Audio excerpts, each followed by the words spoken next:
गोविन्दनाम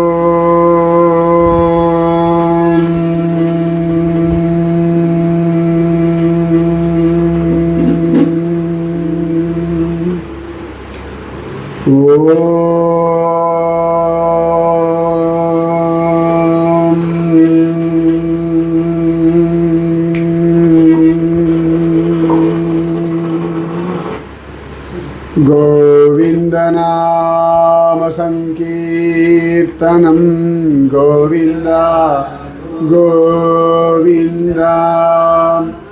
जय जानकीकान्तस्मरणं जय जय राम राम। गोपिका जीवनस्मरणं गोविन्द गोविन्द। जय सद्गुरुनाथ भगवान की जय। समस्त भागवतल को जय।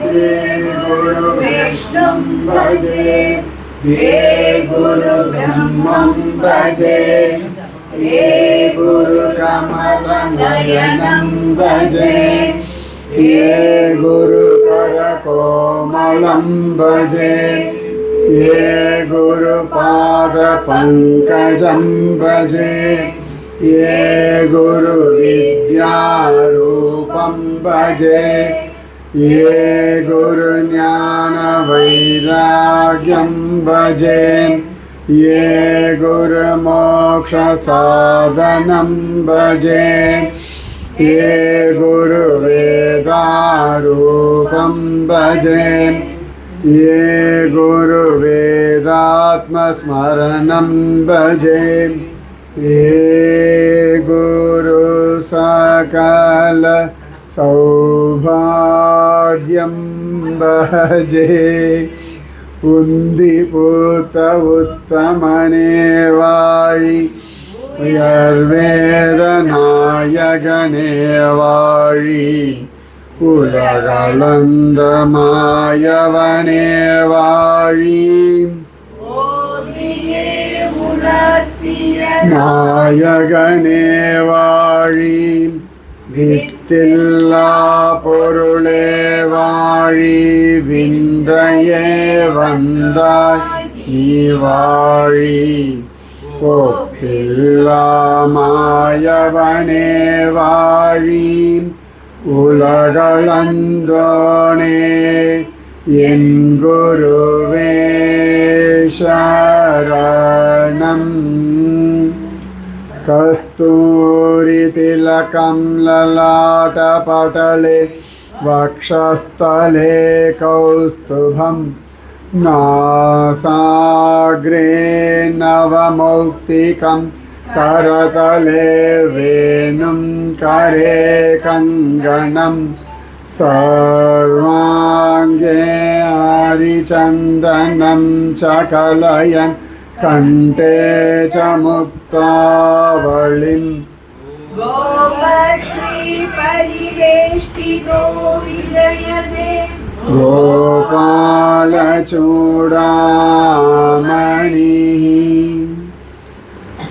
राधे कृष्णा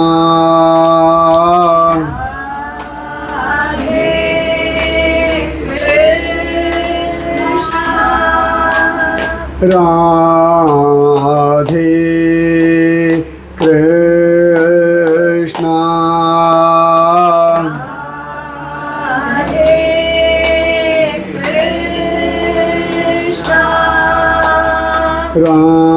राधे कृष्णा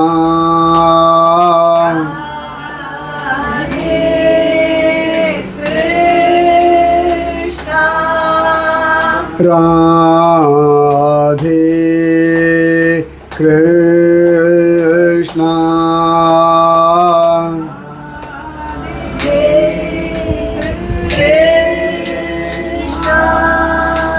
राधे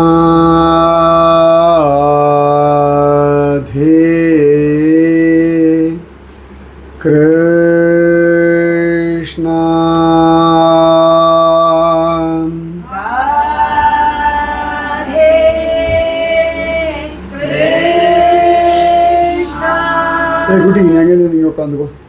வீடியோ எடுத்துறாங்க நீங்க வா. Hare Rama Rama Rama Hare Hare.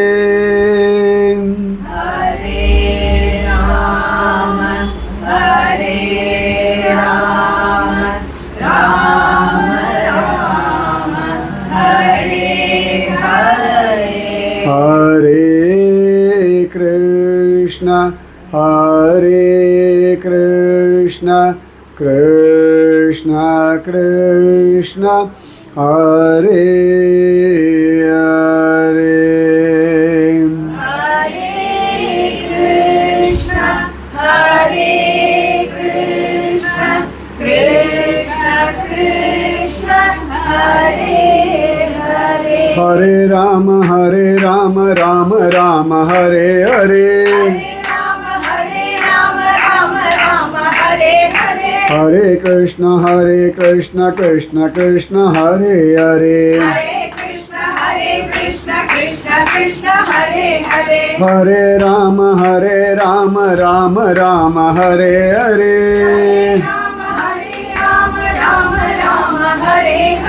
Hare Krishna, Krishna Krishna, Hare Hare. Hare Krishna, Krishna Krishna, Hare Hare. Hare Rama, Rama Rama, Hare Hare. Rama, Rama, Hare Hare. Hare Krishna, Krishna Krishna, Hare Hare. Hare Krishna, Krishna Krishna, Hare Hare. Hare Rama,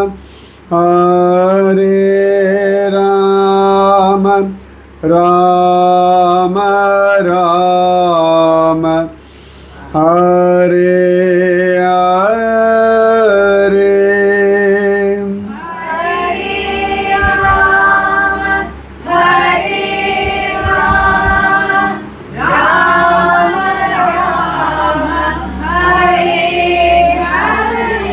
Hare Krishna,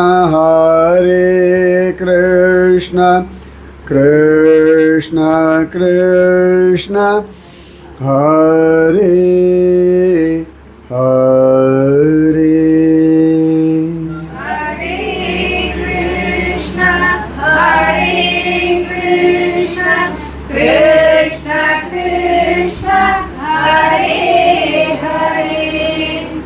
नाम संकीर्तनम यस्य सर्व पाप प्रणाशनम प्रणामो दुःख शमनः तं नमामि हरिं परम. वसुदेव सुतं देवं कंस चाणूरमर्दनं देवकी परमानंदं कृष्णं वंदे जगद्गुरुं. कृष्णाय वासुदेवाय देवकी नंदनाय च नंदगोपकुमाराय गोविंदाय नमो नमः. கெடுமிடராயவெல்லாம் கேசவா என்ன நாளும் கொடுவினை செய்யும் கூற்றின் தமர்களும் குறுககில்லா. விடமுடை அரவில் பள்ளி விரும்பினான் சுரும்பலற்றும் தடமுடை வயல் அனந்தபுர நகரம் புகுதும் இன்றே. இன்று போய் புகுதிராகி எழுமையும் ஏதம் சாரா. குன்றுநேர் மாடம் மாடே குருந்து சேர் செருந்தி பொன்னை மன்றலற்பொழில் அனந்தபுர நகர் மாயன் நாமம். ஒன்றும் ஓர் ஆயிரமாம் உள்ளுவார்க்கு உம்பர் ஊரே. ஊரும் புல் கொடியும் அக்தே உலகெல்லாம் உண்டுமிழ்ந்தான். சேரும் தன் அனந்தபுரம் சிக்கென புகுதிராகி. தீரும் நோய் வினைகளெல்லாம் தின்னம் நாமறியச் சொன்னோம். பேரும் ஓர் ஆயிரத்துள் ஒன்று நீர் பேசுமினே. सर्वत्र पद्मनाभनाम संकीर्तनं पद्मनाभा.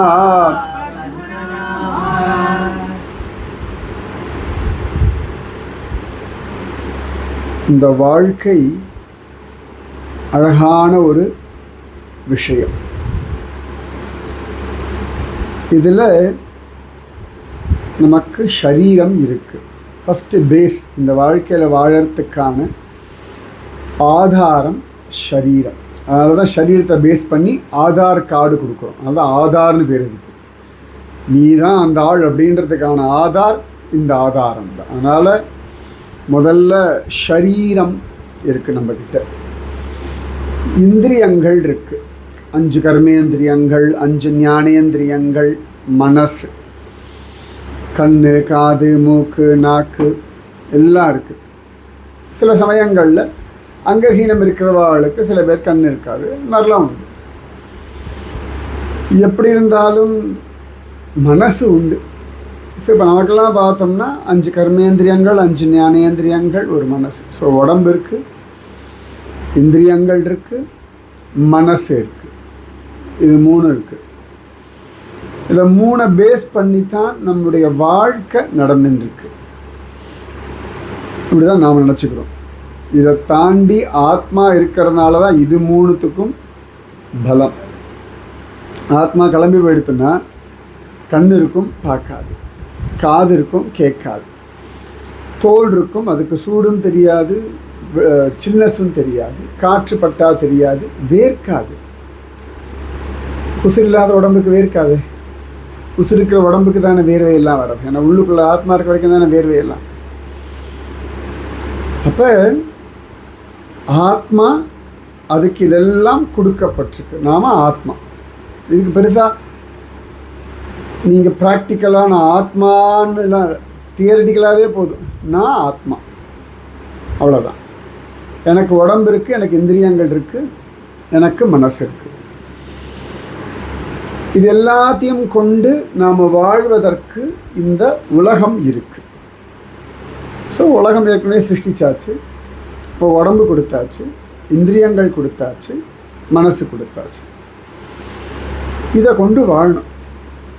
நான் சொல்ல இதெல்லாம் பேசிக் நீட்ஸ். இதுதான் முதல்ல பேசிக் நீட்ஸ். வாழ்க்கைக்கு இதெல்லாம் பேசிக்.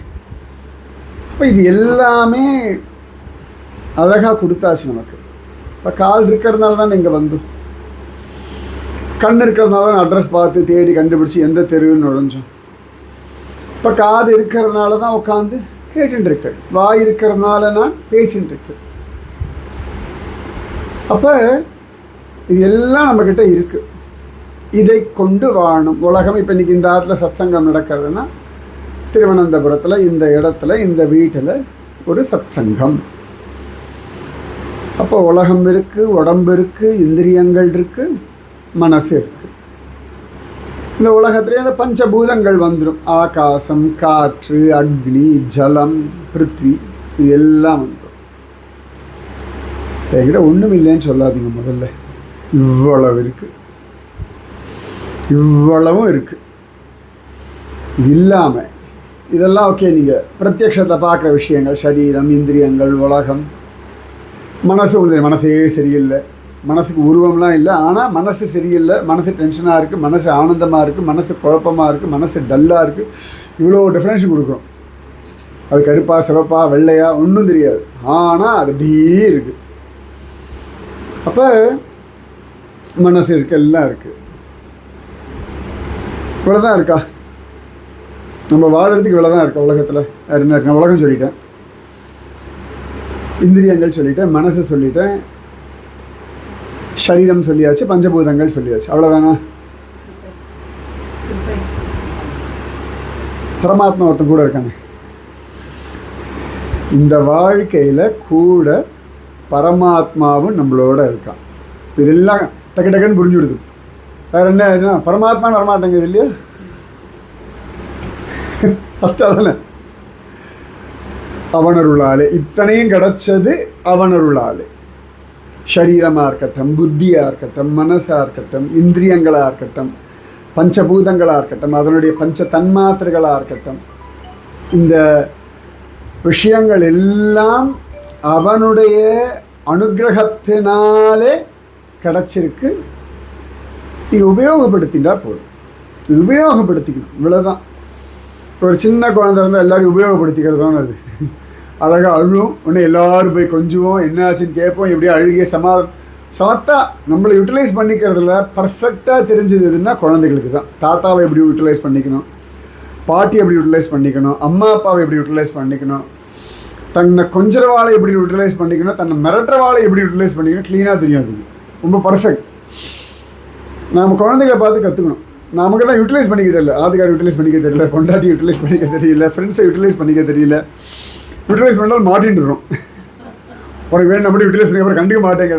குழந்தைகள் பாருங்கள், அதுவும் அப்படி தான் பண்ணுறது. ஆனால் அழகாக சிரிச்சுடும். நமக்கு உடனே இதுக்கு என் மேலே ஆசை தான் அப்படின்னு ஓடிடுவோம். அது காடி ஆகும்போது தான் சிரிக்கும்.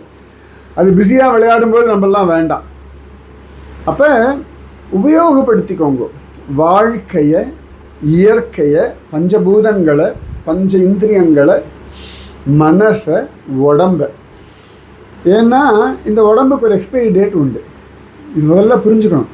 நம்ம சில பொருள்லாம் வாங்குவோம், 3 days expiry, 2 days expiry, 1 day expiry, சில இதெல்லாம் 1 வருஷம் எக்ஸ்பைரி, நிறைய உண்டு. இப்போ மெடிசன்லாம் வாங்கினோம்னா எக்ஸ்பைரி டேட் பார்த்து வாங்கினோம்னா தெரியும் இவ்வளோ நாள் தான் எக்ஸ்பைரின்னு. இப்போ சிலதெல்லாம் ஷெல்ஃப் லைஃப்னு ஒன்று உண்டு. ஷெல்ஃபில் வச்சுட்டே இருந்தால் இவ்வளோ நாள் இருக்கும். திறந்துட்டோம்னா ஷெல்ஃப் லைஃப் குறைஞ்சி போயிடும். திறந்தாச்சு அப்படியே. சில மெடிசன்ஸ் எல்லாம் இந்த கஃப் சிரப்லாம் அதெல்லாம் டைம் இருக்குன்னா பாட்டில் ஓப்பன் பண்ணாத வரைக்கும் அதோடைய மேனுஃபேக்சரிங் டேட்லேருந்து இவ்வளோ நாள். ஓப்பன் பண்ணியாச்சுன்னா அதனுடைய எக்ஸ்பைரி டேட் வேறு. பாலுக்கு எக்ஸ்பைரி டேட் வேறு, ஒவ்வொன்றுத்துக்கும் எக்ஸ்பைரி டேட். அப்போ என்னடாண்ணா, இதுக்கு இவ்வளவு தான் வேலிடிட்டி, இதற்குள்ளே இதை நீ உபயோகப்படுத்திக்கோ. இதுவும் அப்படி தான். இதுக்கு வேலிடிட்டி இவ்வளவு தான், இதுக்குள்ளே உபயோகப்படுத்திக்கோ. கண்ணுக்கு வேலிடிட்டி இவ்வளவு தான், இதுக்குள்ளே அது உபயோகப்படுத்திக்கோ. காதுக்கு வேலிடிட்டி இவ்வளவு தான், இதுக்குள்ளே அது உபயோகப்படுது. ஆனால் அதுக்கப்புறம் மிஷின் தேய நமக்கே தெரிகிறது. டாக்டர் முட்டி வலிக்கிறதா, அது வயசாகிடுது, முட்டி தேய ஆரம்பிச்சாச்சு, நடையை குறைச்சிக்கோங்க. தெளிவாக சொல்கிறாள். ஏன்னா இதனுடைய வேலிடிட்டி குறைஞ்சிட்டே வருது, அதனுடையதான அந்த ஃப்ரெஷ்னஸ் மாறிண்டே வருது. இப்போ ஒன்றும் வேண்டாம், நீங்கள் கடையில் ஒரு ஃப்ரிட்ஜு வாங்குறது, பில்லெல்லாம் போட்டாச்சு, பைசா கொடுத்தாச்சு, வாங்கியாச்சு, வீட்டுக்கு கொண்டு வந்தாச்சு. அதே ஃப்ரிட்ஜை திருப்பி கடையில் கொடுத்தா வாங்க மாட்டான். அதே விலை கிடைக்கவும் கிடைக்காது. அப்போ என்னடா, அது அங்கேயே கிளம்பியாச்சுன்னா அவ்வளோதான், அதுக்கு ஆனால் வித்தாச்சு, அவ்வளோதான். அதே மாதிரி தான் பிறந்தாச்சு, இதுக்கான விலை மாறிண்டே இருக்குது. அப்போ அந்தந்த காலகட்டத்தில் இவைகளை உபயோகப்படுத்திக்கணும். உபயோகப்படுத்துறதா எப்படி உடனே சுவாமியே நினச்சிட்டு இருக்கணும் அப்படிலாம் அர்த்தம் இல்லை. முதல்ல உங்களுடைய மனசில் நிம்மதி, சந்தோஷம், ஆனந்தமாக இருக்கிறதா உபயோகப்படுத்திக்கிறது. இந்த சுவாமி, சத்சங்கம், நாமஜபம், பாராயணம், பஜனை, பூஜை, உபவாசம், யாத்திரை எல்லாமே உங்களுடைய ஆனந்தத்தை உத்தேசித்து மட்டும்தான். உங்கள் ஆனந்தத்தை தொலைக்கிறது எதுவுமே வேண்டாம். நல்லா ஞாபகம் வச்சுக்கோங்க, அது எதுவுமே வேண்டாம்.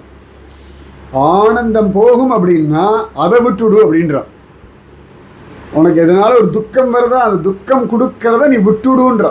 இதுதான் சாஸ்திரம். சன்னியாசிகள் எப்பா இதெல்லாம் பெரிய துக்கம், எனக்கு வேண்டாம் விட்டுடுறா, இதை வச்சுலாம் மெயின்டைன் பண்ண முடியாது, நான் அதுக்கு லாயக்கில் எப்படி எடுத்து போகலாம்.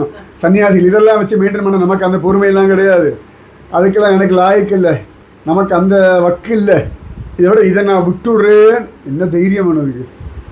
நமக்கு விடவும் முடியலை, அனுபவிக்கவும் முடியலை, கொண்டாடவும் முடியலை, எப்படியோ ஒப்பேத்தின்னு இருக்கும். அப்போ இந்த வாழ்க்கையை நீங்கள் நிறைவுன்றோம் இல்லையா, சாப்பிட்டாச்சப்பா, ஃபஸ்ட் கிளாஸாக சாப்பிட்டாச்சு, இனிமேல் முடியாது, நிறைவு, இதுதான் நிறைவு.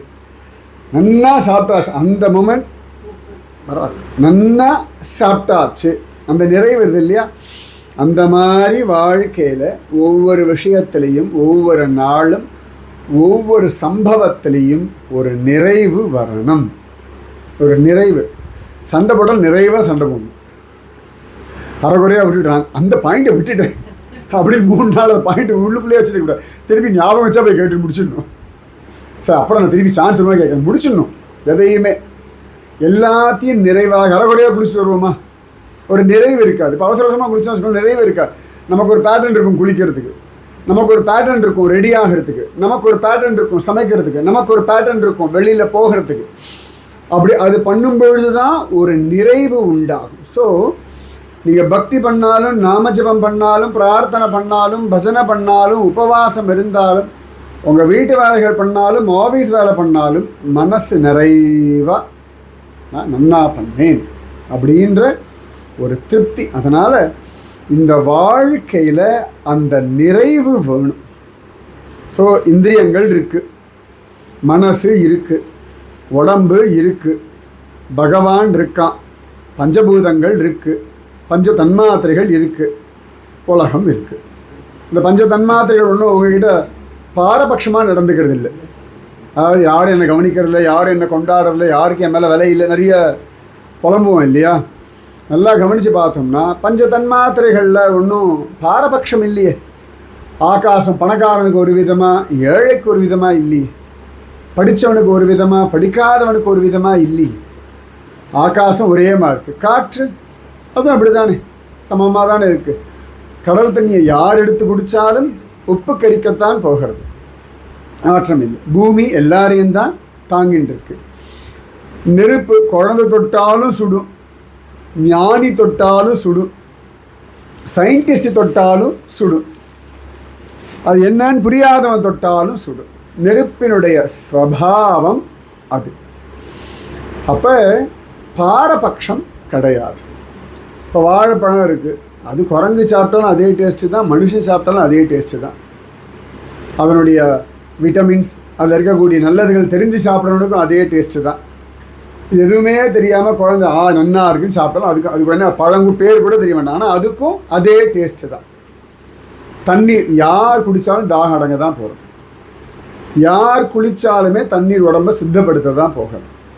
அப்போ இவ்வளவு விஷயங்கள் பாரபட்சம், இதெல்லாம் சாம்பிள் நான் சொல்கிறேன். பாரபட்சம் இல்லாமல் 24 மணி நேரம் பாரபட்சம் இல்லையே. அது பாட்டு இப்போ பார்த்தோம்னா உலகத்தில் அவரவர்கள் ஊருக்கு தகுந்த மாதிரி சூரியோதயம் சூரிய அஸ்தமனம் மாறுபடும். நமக்கு தான் டைம் டிஃப்ரென்சஸே ஒழிய அந்தந்த ஊருக்காரர்களுடைய சூரியோதயம் சூரிய அஸ்தமனம்ன்றது கரெக்டாக போயின்னு இருக்கு. நம்ம தான் இந்த மீன் டைம் எல்லாம் எடுத்துட்டு பாடுபடும். இப்போ கல்கட்டாலாம் சீக்கிரம் விடிஞ்சிடும், அவள்கிட்ட நிஜமாகவே தனி டைம் தான் இருக்கணும்.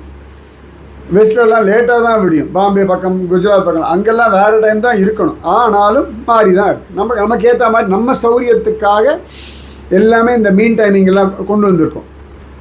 உலகம் பாரபட்சம் இல்லாமல் இருக்குது. வாழை இலையில் யார் சாப்பிட்டாலும் வாழை இலை தான். இங்கே காக்காக்கள் அன்னம் வச்சாலும் அதுவும் அழகாக குத்தி சாப்பிட்டுட்டு இலையை விட்டுட்டு போகும். நம்மளும் சாப்பிட்டுட்டு இலையை விட்டுட்டு தான் போகிறோம்.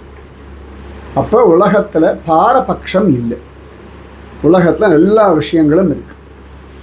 அப்போ இந்த வாழ்க்கையை நிறைவாக வாழணும். இது நிறைவாக வாழணும் அப்படின்னா மனசு பேஸ் பண்ணி தான். இப்போ பஞ்சபூதங்களில் பாரபட்சம் இல்லைன்னு சொல்லிட்டேன். சரீரம் எல்லாருக்கும் இருக்குது, பரமாத்மா கூட இருக்கான், இந்திரியங்கள் இருக்குது.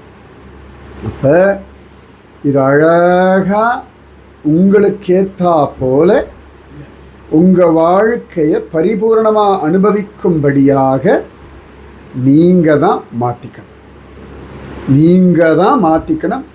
உங்களுக்கு வேண்டியதை நீங்கள் தான் தீர்மானிக்கணும். நீங்கள் தான் அதில் கிளாரிட்டி கொண்டு வந்துக்கணும். நீங்கள் தான் அதுக்கு பிரயத்தனப்படணும். நீங்கள் சாப்பிட்டா நீங்கள் தானே ஜீரணம் பண்ணணும், வேறு யாராவது ஜீரணம் பண்ண முடியுமா? உங்கள் பசிக்கு அடுத்தவா சாப்பிட முடியாது, ரைட்? உங்கள் பசிக்கு அடுத்தவனா சமைக்கலாம், அடுத்தவா சாப்பிட முடியாது. நீங்கள் சாப்பிட்ட சாப்பாடு டேஸ்ட்டாக யாராவது பண்ணலாம், ஆனால் ஜீரணிக்கிற கெப்பாசிட்டி உங்ககிட்ட மட்டும்தான் இருக்குது. நீங்கள் சாப்பிட்டதை வெளியில் தேவையில்லாத வெளில தள்ளுறதும் உங்ககிட்ட மட்டும்தான் இருக்குது, அது அடுத்தவாக்கிட்ட இல்லை. உங்கள் உடம்பு களைச்சி போகிறதா நீங்கள் தான் தூங்கணும். உங்கள் உடம்பு ஃப்ரெஷ்ஷாக இருக்கா நீங்கள் தான் எழுந்துக்கணும்.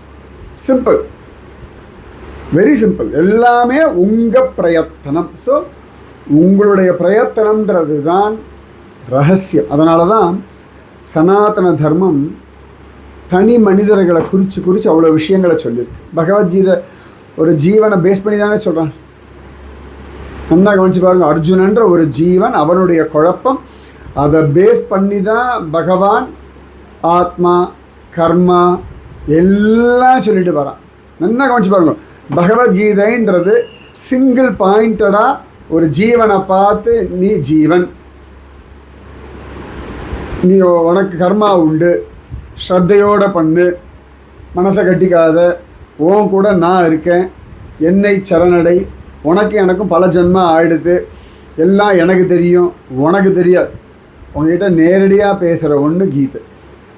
நம்மக்கிட்ட சுவாமி நேரடியாக பேசுகிற, நம்ம அத்தியாயம் கணக்கில் போயிட்டுருக்கோம். முதல் அத்தியாயம் எடுத்து, ரெண்டாவது அத்தியாயம் எடுத்து, அர்ஜுன கிருஷ்ண சம்வாதம், நோ டவுட். உபனிஷத் சாரம் தான், யோக சாஸ்திரம் தான், பிரம்ம வித்யா யோக சாஸ்திரே. அதுலேயே அவ்வளோ விஷயம் இருக்குது. ஸ்ரீ கிருஷ்ணா அர்ஜுன சம்வாதே, கிருஷ்ண அர்ஜுன சம்வாதே, அர்ஜுன கிருஷ்ணா இல்லை, ஸ்ரீ கிருஷ்ணா அர்ஜுன சம்வாதே யோக சாஸ்திரே. அத்தனை அழகாக சொல்கிறான். பெரிய சாஸ்திரம் இது. எல்லாத்தினுடைய திரண்டதை எடுத்து கண்ணன் கொடுத்துருக்கான். அப்போ 1 to 1 மனசில் சஞ்சலம் இருக்கா, வெறும கீதை அப்படி படித்து பாருங்க, நிறைய விஷயங்கள் புரியும். பெரிய அதுக்கு ஆழமான கருத்துக்கள்லாம் வேண்டாம், ஏதோ சொல்கிறான். சிம்பிளாக பார்த்தாலே அவ்வளவு அழகாக பல விஷயங்களை நமக்கு புரிய வைக்கலாம். அப்போ ஹெல்ப் பண்ணுறதுக்கு பரமாத்மா இருக்கார், இது கன்ஃபார்ம். அது இரண்யகசிபுவாக இருக்கட்டும், பிரகலாதனாக இருக்கட்டும், அவரவர்களுக்கு வேண்டிய ஹெல்ப் பண்ணுறதுக்கு சுவாமி ரெடியாக இருக்கார். இரண்யகசிபு தபஸ் பண்ணுறான், தபஸ் பண்ணுறதுக்கு சுவாமி ஹெல்ப் பண்ணாதான் தபஸ் பண்ண முடியும். தபஸ் பண்ணுறான். அதே இரண்யகசிபுக்கு பிரம்மதேவர் மூலமாக வரம் கொடுக்கறது யார்? சுவாமி தான். இரண்யகசிபுக்கிட்ட இப்படி வரம் கேளுன்னு யார் தூண்டுறா? உள்ளுக்குள்ளேருந்து இவனே தான். இவனை தபஸ் பண்ண வைக்கிறான், வரம் கேட்க தூண்டுறான், பிரம்மதேவர் மூலமாக வரமும் கொடுக்குறான்.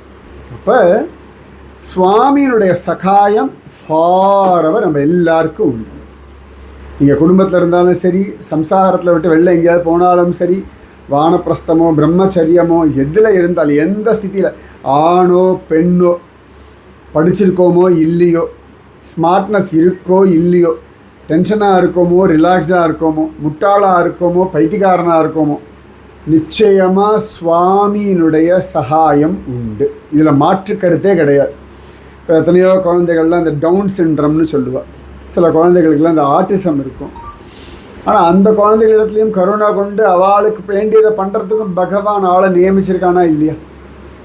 அந்த குழந்தைகளுக்காக ஒரு அப்பாவோ அம்மாவோ இல்லாட்டி ஒரு ஹோமோ ஏதோ ஒன்று இருந்து அவளை பத்திரமாக பாதுகாத்து அவளுக்கு வேண்டியது. டவுன் சிண்ட்ரம் குழந்தைகளுக்கான ட்ரைனிங், ஸ்பெஷல் ஸ்கூல் யாருக்கோ தோன்றதில்லை, ஆட்டிசம் ஸ்கூல் வைக்கிறாள்ல. அப்போ இந்த குழந்தைகளுக்கு இந்த மாதிரி ஆயிருக்கு, சரி இதுக்கான என்ன சகாயம் உண்டோ பண்ணுவோம். இப்போ பகவத் சகாயம், பகவானுடைய சகாயம் அப்படின்றது இன்றைக்குமே இருக்கு, கூடவே இருந்துட்டுருக்கான், சகாயம் பண்ணிட்டுருக்கான். உடம்பு இருக்குது, இந்திரியங்கள் இருக்குது, மனசு இருக்குது, உலகம் இருக்குது, பஞ்சபூதங்கள் இருக்குது, பஞ்ச தன்மாத்திரைகள் இருக்குது, பகவான் இருக்கான், சகாயம் இருக்குது. இவ்வளவு இருக்குது. இதுக்கு மேலே ஹாப்பியாக வாழ்றதுக்கு என்ன வேணும்?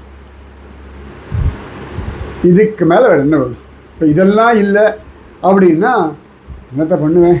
என்கிட்ட உடம்பு இல்லையே, என்கிட்ட மனசு இல்லையே, என்கிட்ட இந்திரியங்கள் இல்லையே, எனக்கு உலகம் இல்லையே, என் மேலே காற்றடிக்கலையே அப்படின்னா சொல்லலாம். என் தலையில் மட்டும் வானம் இடிஞ்சு விழறதே சொல்லலாம்.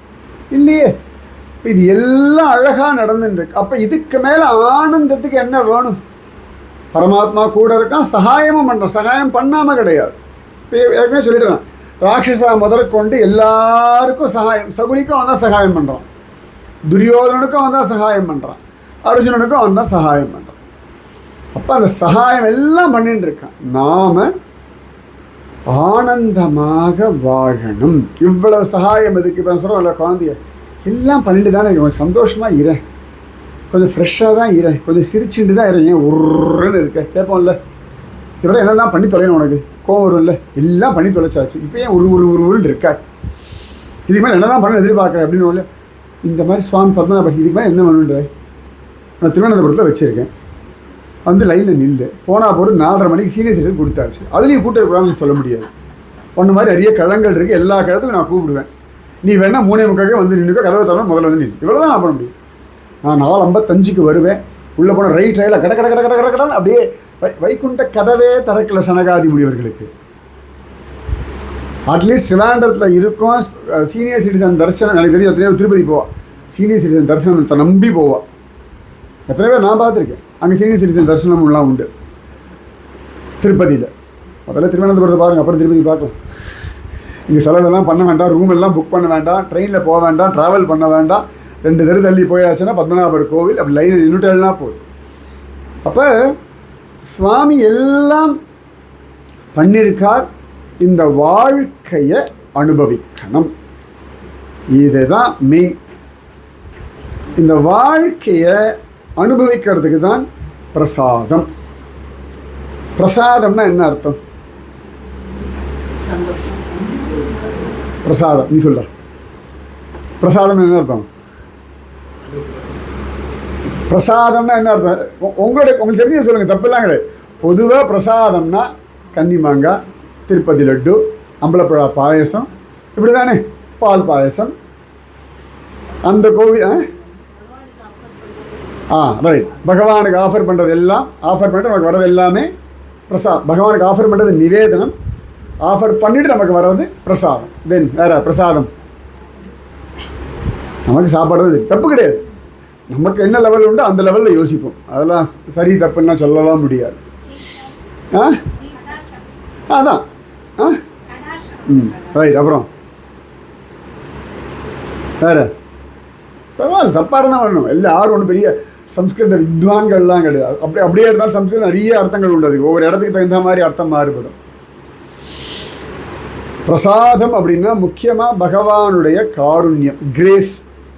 பிரசாதம்ன்ற வார்த்தைக்கு அனுகிரகம், கிரேஸ், கிருபை, கருணை, இதுதான் அர்த்தம். பிரசாதம் அப்படின்னா பகவத் பிரசாத் பேர் இருக்கும்ல, கிருஷ்ண பிரசாத், ராம் பிரசாத், ரங்க பிரசாத், ரங்கனுடைய பிரசாதம். இப்போ நான் சாப்பிட்ற வஸ்து அந்த குழந்தை இல்லையே. இப்போ கிருஷ்ண பிரசாத் குழந்தைக்கு பேர் வச்சுட்டோம்னா எல்லாரும் போய் சாப்பிடலாமா? பிரசாதம்னா அவனுடைய அனுகிரகத்தினாலே, அவன் அருளாலே, அதான் அவன் அருள், அதுக்கு பேர் தான் பிரசாதம்னு பெயர். ஸோ நமக்கு ஒவ்வொரு நாளுமே பிரசாதம்னு கிடச்சின்னு இருக்கு. ஒவ்வொரு நாளுமே பிரசாதம் தான். நல்லா ஞாபகம். கோவிலேருந்து விபூதியோ சந்தனமோ துளசி தளமோ வில்வ தளமோ இல்லாட்டி ஏதானும் பொங்கல் பாயசம் இதெல்லாம் கிடைச்சாதான்னு கிடையாது. அன்னைக்கு வாழ்க்கை, அன்றைய தினமே பிரசாதம். அதுவும் என்னென்னா எக்ஸ்க்ளூசிவாக கொடுத்துருக்கார் சுவாமி. இன்னைக்கு டே உனக்கு கொடுத்துருக்கேன், இதை நீ எப்படி வேணால் உபயோகப்படுத்திக்கோ. இது 1000 ஆப்ஷன் இருக்குது. சத்சங்கம் கேட்கலாம், நாமஜபம் பண்ணலாம், பூஜை பண்ணலாம், கோவிலில் வந்து எனக்காக நிற்கலாம், வீட்டில் உட்காந்து பாராயணம் பண்ணலாம், இருப்பிடத்தில் உட்காந்துட்டு என்னை நினைக்கலாம், உன் கடமைகளை பண்ணிட்டே என்னை ரசிக்கலாம், உன் கடமைகளையே எனக்காக பண்ணலாம். யத் கரோஷி யதஸ்நாசி யத் ஜுஹோஷி ததாசி யத் யத் தபஸ்யசி கௌந்தேய தத் குருஷ்வமதர்ப்பணம், எனக்கு அர்ப்பணம் பண்ணுன்றான். ஒவ்வொரு நாளுமே பிரசாதம் தான். இப்போ இன்றைக்கி நமக்கு ஆரம்பித்தாச்சு. அப்போ இன்னைக்கு கண்ணை முழிச்சாச்சுனாலே இன்றைய தினம்னு ஒரு பிரசாதம் கிடச்சுடுத்து. ராத்திரி படுத்துக்கிறோம் இல்லையா, தூக்கம்னு ஒன்று கிடைக்கிறது பிரசாதம். தூங்காதவர்களை கேட்டு பாருங்க, அவனை அவள் பிரசாதம் இல்லையான்னு அர்த்தம் இல்லை. பிரசாதம் எல்லாருக்குமே உண்டு. அதனால் மனசு நிறைவாக இருக்கணும். ஒவ்வொரு நாளுமே ஒவ்வொரு விஷயத்துலேயுமே ஒவ்வொரு விதத்துலேயும் பிரசாதம் அப்படின்னு நமக்கு கிடச்சிட்டுருக்கு. ஸ்ரீமத் ராமாயணத்தில் ரொம்ப அழகாக பரதன் ஃபஸ்ட் கிளாஸாக ராமனிடத்தில் பிரார்த்திக்கிறான். ராமனை பார்க்குறதுக்கு சித்திரக்கூட்டம் போகிறான் பரதன். எப்படியாவது ராமனை திரும்பவும் அயோத்தியாவுக்கு அழிச்சுண்டு வரணும்னு. அப்போ ராமனிடத்தில் பேசும்பொழுது ஜம்முன்னு பேசுகிறான். தஸ்ய மேதாசபூதஸ்ய பிரசாதம் கர்த்துமர்ஹசி அபிஷிஞ்சஸ்வச்ச அத்ய ஏவ ராஜ்யேன மகவான் இவ. ராமா கிருப பண்ணு, பிரசாதம் கர்த்துமர்ஹசி, என்னிடத்துல இந்த கிருபையை பண்ணு பிரபு. தஸ்ய மே தாசபூதஸ்ய, நான் உன்னுடைய தாசன், அதனால் ஹே பிரபு எனக்கு இந்த கருணையை பண்ணுப்பா, அழகா ஜம்முன்னு வா, அந்த ராஜ்யத்தை எடுத்துக்கோ. இந்திரன் எப்படி ஸ்வர்கலோகத்தை ஆளுவானோ அதுபோல நீ அயோத்தியாவை ஆழ்வாய். பிரசாதம் கர்த்தும் அர்ஹசி, எனக்கு இந்த கிருபையை பண்ணு. நீ என் தலையில் இந்த ராஜ்யத்தை ஆளணும்னு சுமத்திட்டாய், எனக்கு அது வேண்டாம். இந்த பொறுப்பை, இந்த பாரத்தை நீ எடுத்துக்க. அதான் பரநியாசம்னு பெயர். என்னால் எது ஹேண்டில் பண்ண முடியாதோ அது பாரம், அது பரம், அது பொறுப்பு. அதை உன்னிடத்தில் ஒப்படைக்கிறேன். எனக்கு உள்ளிருந்து இதை அடைவதற்கும் இதை செய்வதற்குமான பலத்தை கொடு. உன் பொறுப்பில் இதை விட்டுவிட்டு நான் என் கர்மாவை பண்ணுறேன். அதனால் பிரசாதம் கர்த்துமர்ஹசி. அடுத்ததுன்னு சொல்கிறான், இமா பிரகிருதய சர்வாஹ விதவா மாதுரச்சயாஹ த்வத் சகாசம் அனுப்ராப்தா பிரசாதம் கர்த்துமர்ஹசி. ஹே ராமா, இந்த கிருபையை பண்ணு. கணவனை இழந்த இந்த தாய்மார்கள், கௌசல்யா, சுமத்ரா, கைகேயி, தசரதருடைய மற்ற பத்னிகள், அவள் எல்லாரும் உன்னை பார்க்க வந்திருக்கா. ஹே பிரபு, இவர்கள் மேலே கருணை செய்வாய். பிரசாதம் கர்த்துமர்ஹசி. அதுக்கப்புறம் திரும்பியும் சொல்கிறான் அத்தனை அழகா, ஏபிஹி ச சச்சிவை சார்தம் சிரசா யாச்சிதோ மயா பிராத்துஹு சிஷ்யஸ்ய தாசஸ்ய பிரசாதம் கர்த்துமர்ஹசி. ஏ பிரபோ, இந்த கிருபையை பண்ணு. உன்னுடைய தம்பி பிராத்துஹு, உன்னுடைய சிஷ்யன் சகோதரனா கிருபை பண்ணு, குருவா கிருபை பண்ணு, தாசன் யஜமானனா கிருபை பண்ணு. பிராத்துஹு சிஷ்யஸ்ய தாசஸ்ய பிரசாதம் கர்த்துமர்ஹசி. பிரபோ, உங்ககிட்ட கேட்குறேன், தயவுசெய்து இந்த கிருபையை செய்வாயாக. ரொம்ப அழகா பரதன் கேட்குறான். சில சந்தர்ப்பங்களில் இந்த பிரசாதம், இந்த கருணைன்றது நாம் எதிர்பார்க்குற மாதிரி இருக்காது. அது இன்னொரு விதமான பரிமாணத்தில் வரும். இப்போ லக்ஷ்மணன் அகம் சர்வம் கரிஷ்யாமின்னு கேட்குறான். சுவாமி சரி வான்னு கூட அழிச்சுட்டு போயிடுறார். பரதன் நாட்டுக்கு வா, ராஜ்ய பரிபாலனம் பண்ணுறான். இவனுடைய கோரிக்கை நியாயம்தானே, ஒன்றும் தப்பு கிடையாது. ஆனால் பரதனுக்கு சுவாமி இந்த பிரசாதத்தை கொடுக்கலையே. கிருபை பண்ணுப்பா, ராஜ்யத்துக்கு வந்துடு, ராஜ்ய பரிபாலனம் பண்ணு, இந்த அம்மாக்களை பாரு, இந்த மந்திரிகளை பாரு, இந்த ஃப்ரெண்ட்ஸை பாரு, இந்த அயோத்தியா எல்லாரையும் கொண்டு வரான். இத்தனை பேர் ஏங்கிறா, எனக்காக இல்லை இவாளுக்காக, இவள் அத்தனை பேரையும் நீ காப்பாற்றணும். அதனால் பிராத்துகு சிஷ்யஸ்ய தாசஸ்ய, ரொம்ப அழகாக சொன்னான். நீ சகோதரன், மூத்த அண்ணா, அதனால் அண்ணான்ற உரிமையில் முதல்ல கேட்குறேன். அப்போ கூட அண்ணா கிட்ட ஒரு எல்லைக்கு மேலே உரிமை கிடையாது. அதனால் சிஷ்யனாக கேட்குறேன். நீ என் குரு ஆச்சாரியன், நீ எஜமானன், நான் தாசன். நான் கேட்க தான் முடியும், நீ கிருபை பண்ணணும். கிருபை பண்ணணும்னு ஒன்று நிர்பந்திக்க முடியாது. அண்ணனிடத்துல கூட நிர்பந்திக்க முடியும், குருவினிடத்துலையோ எஜமான இடத்துலையோ நிர்பந்திக்க முடியாது இல்லையா? ஆனால் பிரபோ, பிரசாதம் கர்த்துமர்ஹசி, எனக்கு பிரசாதம் கொடுப்பா, கிருபை பண்ணுப்பா, அனுகிரகம் பண்ணுப்பா, அருள் செய்ப்பா. ராமச்சந்திர மூர்த்தி இல்லை, ராஜ்யத்துக்கு 14 வருஷம் கழிச்சு தான் வருவேன். அப்போ இது என்ன பிரசாதம்னு அவளை கேட்டான் இல்லையா? அவன் சொல்கிறான், பாதுகை மேலே ஏறி நின்று அனுகிரகம் பண்ணித்தான்றான். உடனேயே அந்த பாதுகை மேலே ஏறி நின்று பகவான் இவன் ராஜ்யத்துக்கு வான்னு கூப்பிட்டான். பாதுகா பிரசாதம்னு ஒன்று கொடுத்துட்டான். இந்த பாதுகையில் ஏறி நின்று அனுகிரகம் பண்ணி, இதை வச்சுக்கோ, இது உன் கூட இருக்கும், இதை வச்சுண்டு ராஜ்ய பரிபாலனம் பண்ணுன்றான். அந்த பொறுப்பெல்லாம் வேண்டாம், உனக்கு பொறுப்பு உண்டு, நீ ஓட முடியாது, தப்பிக்க முடியாது. வைத்த விடத்து இருந்தேனோ பரதனை போல. பகவான் எங்கே வச்சிருக்கானோ, எந்த ஸ்திதியில் வச்சிருக்கானோ, ஏதோ ஒரு காரணத்துக்காக வச்சுருக்கான். அதை புரிஞ்சுக்கணும். எனக்கு இதெல்லாம் ஒன்றும் பிடிக்கவே இல்லை, இதெல்லாம் ஒன்றும் சரிபட்டு வரல. காரணம் இல்லாமல் உங்கள் பக்கத்து வீட்டுக்காரங்களும் இருக்க முடியாது, உங்கள் கூட வாழறவாலும் இருக்க முடியாது. எல்லாத்துக்கும் ஒரு காரணம் உண்டு. நான் இவ்வளோ பக்தி பண்ணுறேனே, எவ்வளோ நாமஜபம் பண்ணுறேனே, சுனித்தி பண்ணாத பக்தியை நம்ம பண்ணிட்டு போகிறோம்.